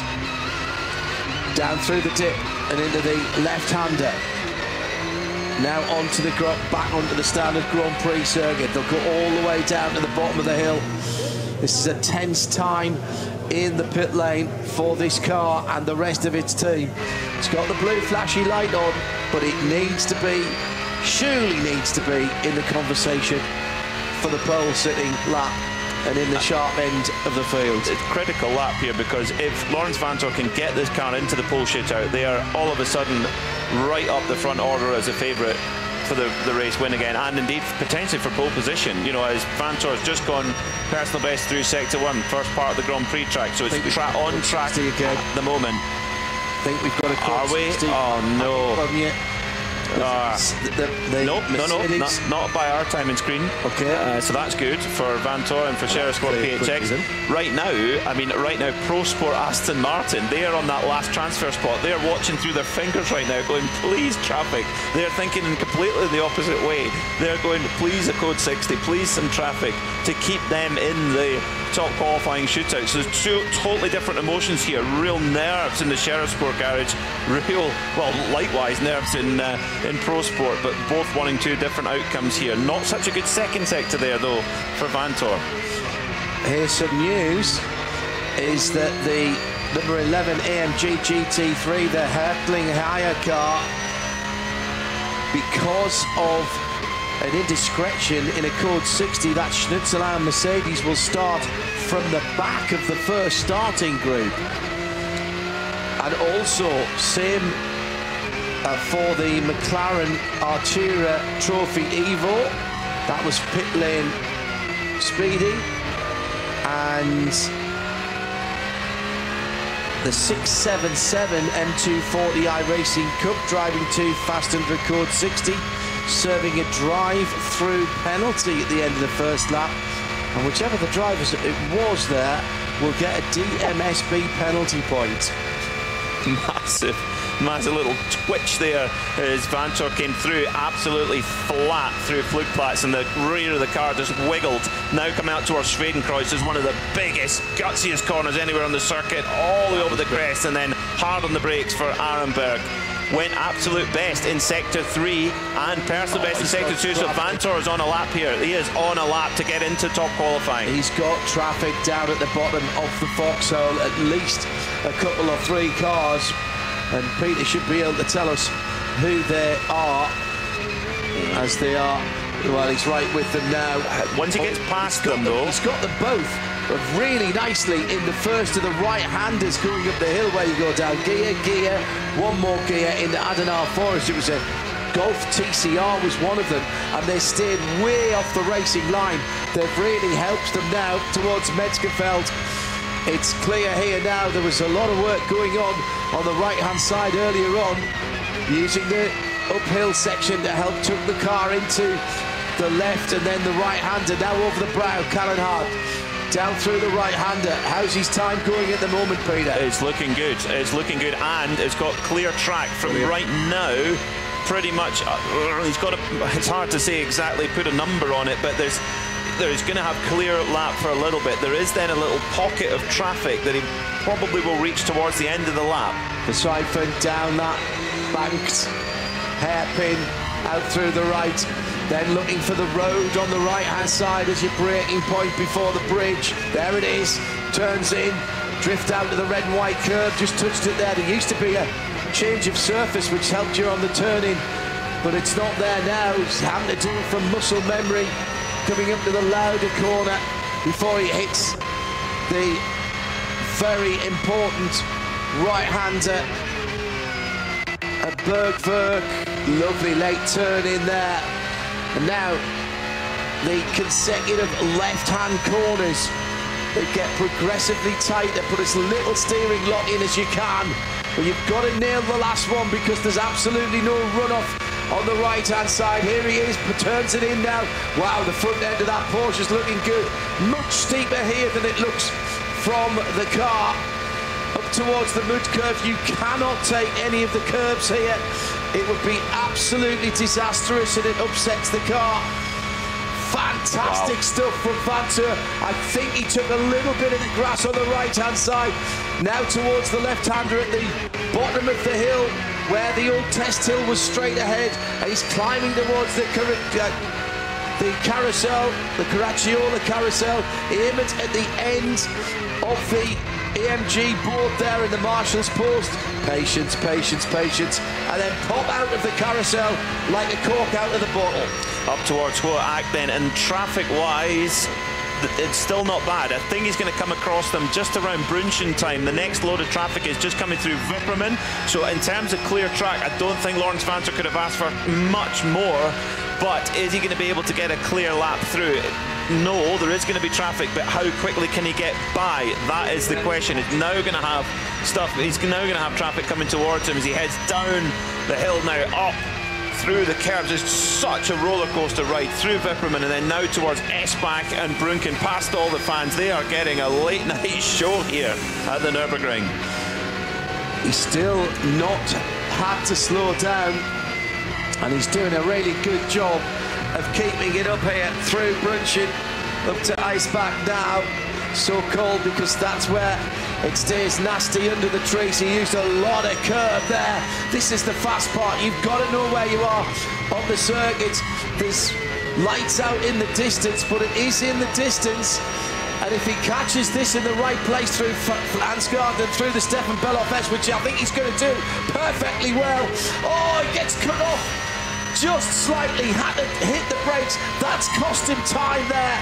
But that the Golf the Golf is actually, believe it or not, quite a quick car in a straight line. Those TCR Golfs are quick, particularly the ones in the alternatively fuel class. But up now towards the Kleine carousel comes Vantor sector-wise. Oh, this is going to be the telling. We'll get a next split coming out of Galgenkopf now as he comes up the hill towards the crucial right-hander onto the Dottinger Hole. Is this enough for Vantor? It's last chance saloon. The clock is down to 0. So this is it. There will be no further chance for the number 16 car.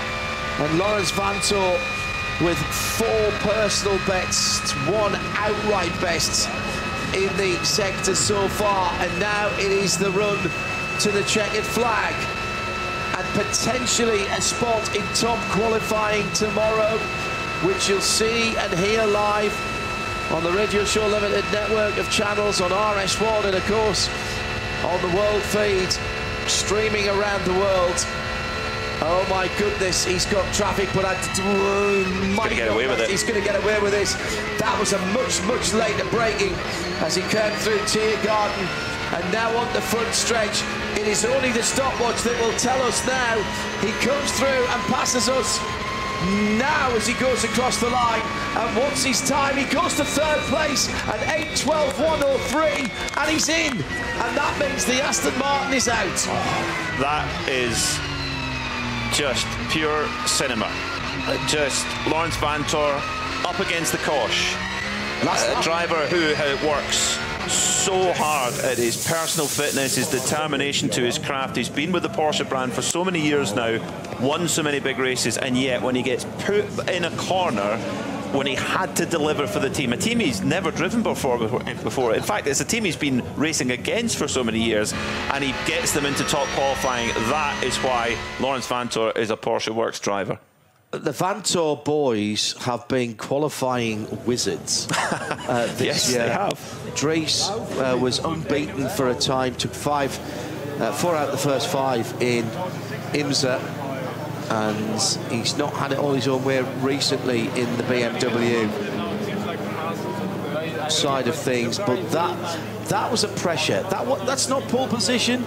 We haven't set pole position yet, but he puts himself in with a chance of pole position, which he would not have had without that lap. And I tell you what, I reckon, I'm not sure there was a 10 there, but I think he lost a second behind the Golf, because he had to come right out. At least.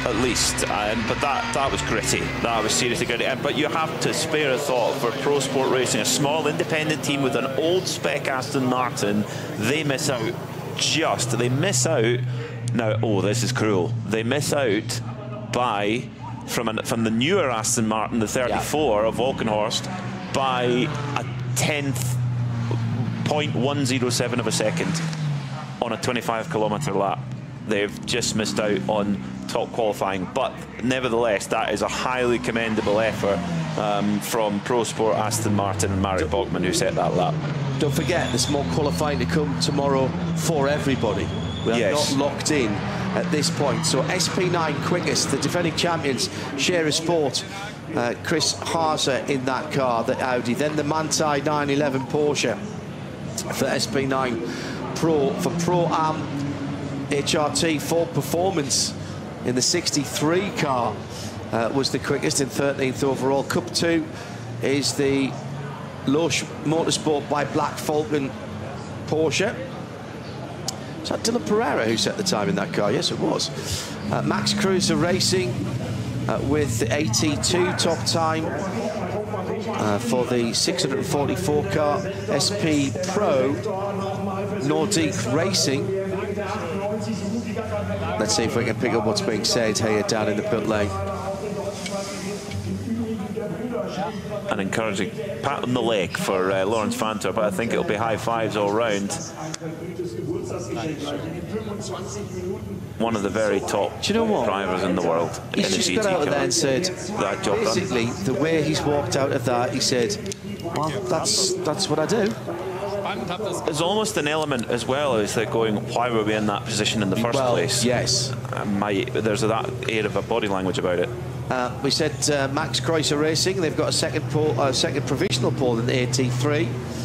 Johan as Christopherson, excuse me. STI in 48th position.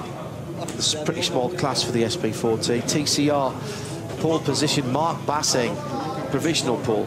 Another qualifying session for them tomorrow in the 8:30. He is a serial pole sitter in that class. W&S Motorsport have their 962 Cup 3 car in 52nd, in 54th, 111. SR Motorsport by Schnitzelau. That is the GT4 provisional pole sitter. BSL Racing Team in SP7. Toyota Gazoo Rookie Racing SP2T. Is it just the two cars in that class? The two GR Yaris's? I think so. Yeah. Hyundai Motorsport Target Competition in SP3T. And that's the 303. Adrenaline Motorsport Manhattan, Wales has the 240i provisional pole with their 652 car. The V6 is the 414. Nordic Racing's second best time of the night. VT2 rear drive with the 520. The fronts is the 480. Or team names the next. Oh, that's the Dupree Racing. The Dupree Racing S3. And in V5, it is the 440 and the BMW 325i class. It's the 100. Kelvin van der Linde may well be getting a spot here. Yeah, maybe. This potentially could lift Kelvin van der Linde and the Rover BMW, the only BMW. Yeah. No, too far off. 7 seconds off at the last split. There was a potential. Just thinking there that the Rover team looking very closely at the screens and just hasn't quite come together for Kelvin van der Linde there. They look like they might well. Will they improve on their time? No. That's it looked like there might have been opportunity, but van der Linde going to be no top qualifying for Rover BMW. They're going to start at least 18th. So Rover BMW, former winners, and of course BMW, the pole sitting car last year, not quite as rosy this time, but it's all about the race for them. That's been part of the preparation. Well, he made some time back for Kelvin van der Linde in that last segment, but an 8:17 was 3 seconds away from where he needed to be.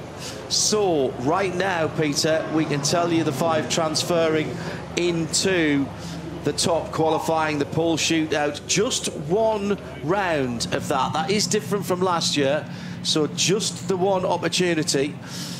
The overall qualifications are one thing, but it's more importantly the teams that have transferred.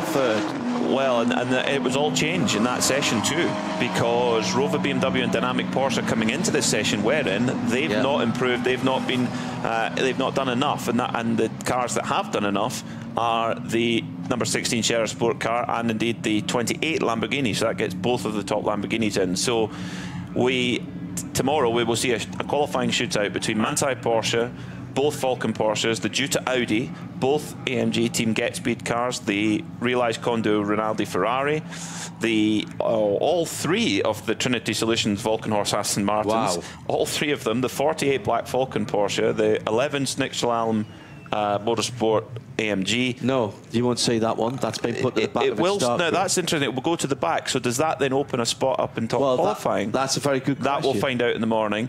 And there will be a Ford in, the 65 HRT Ford Performance car that qualified through its results and times earlier in the season.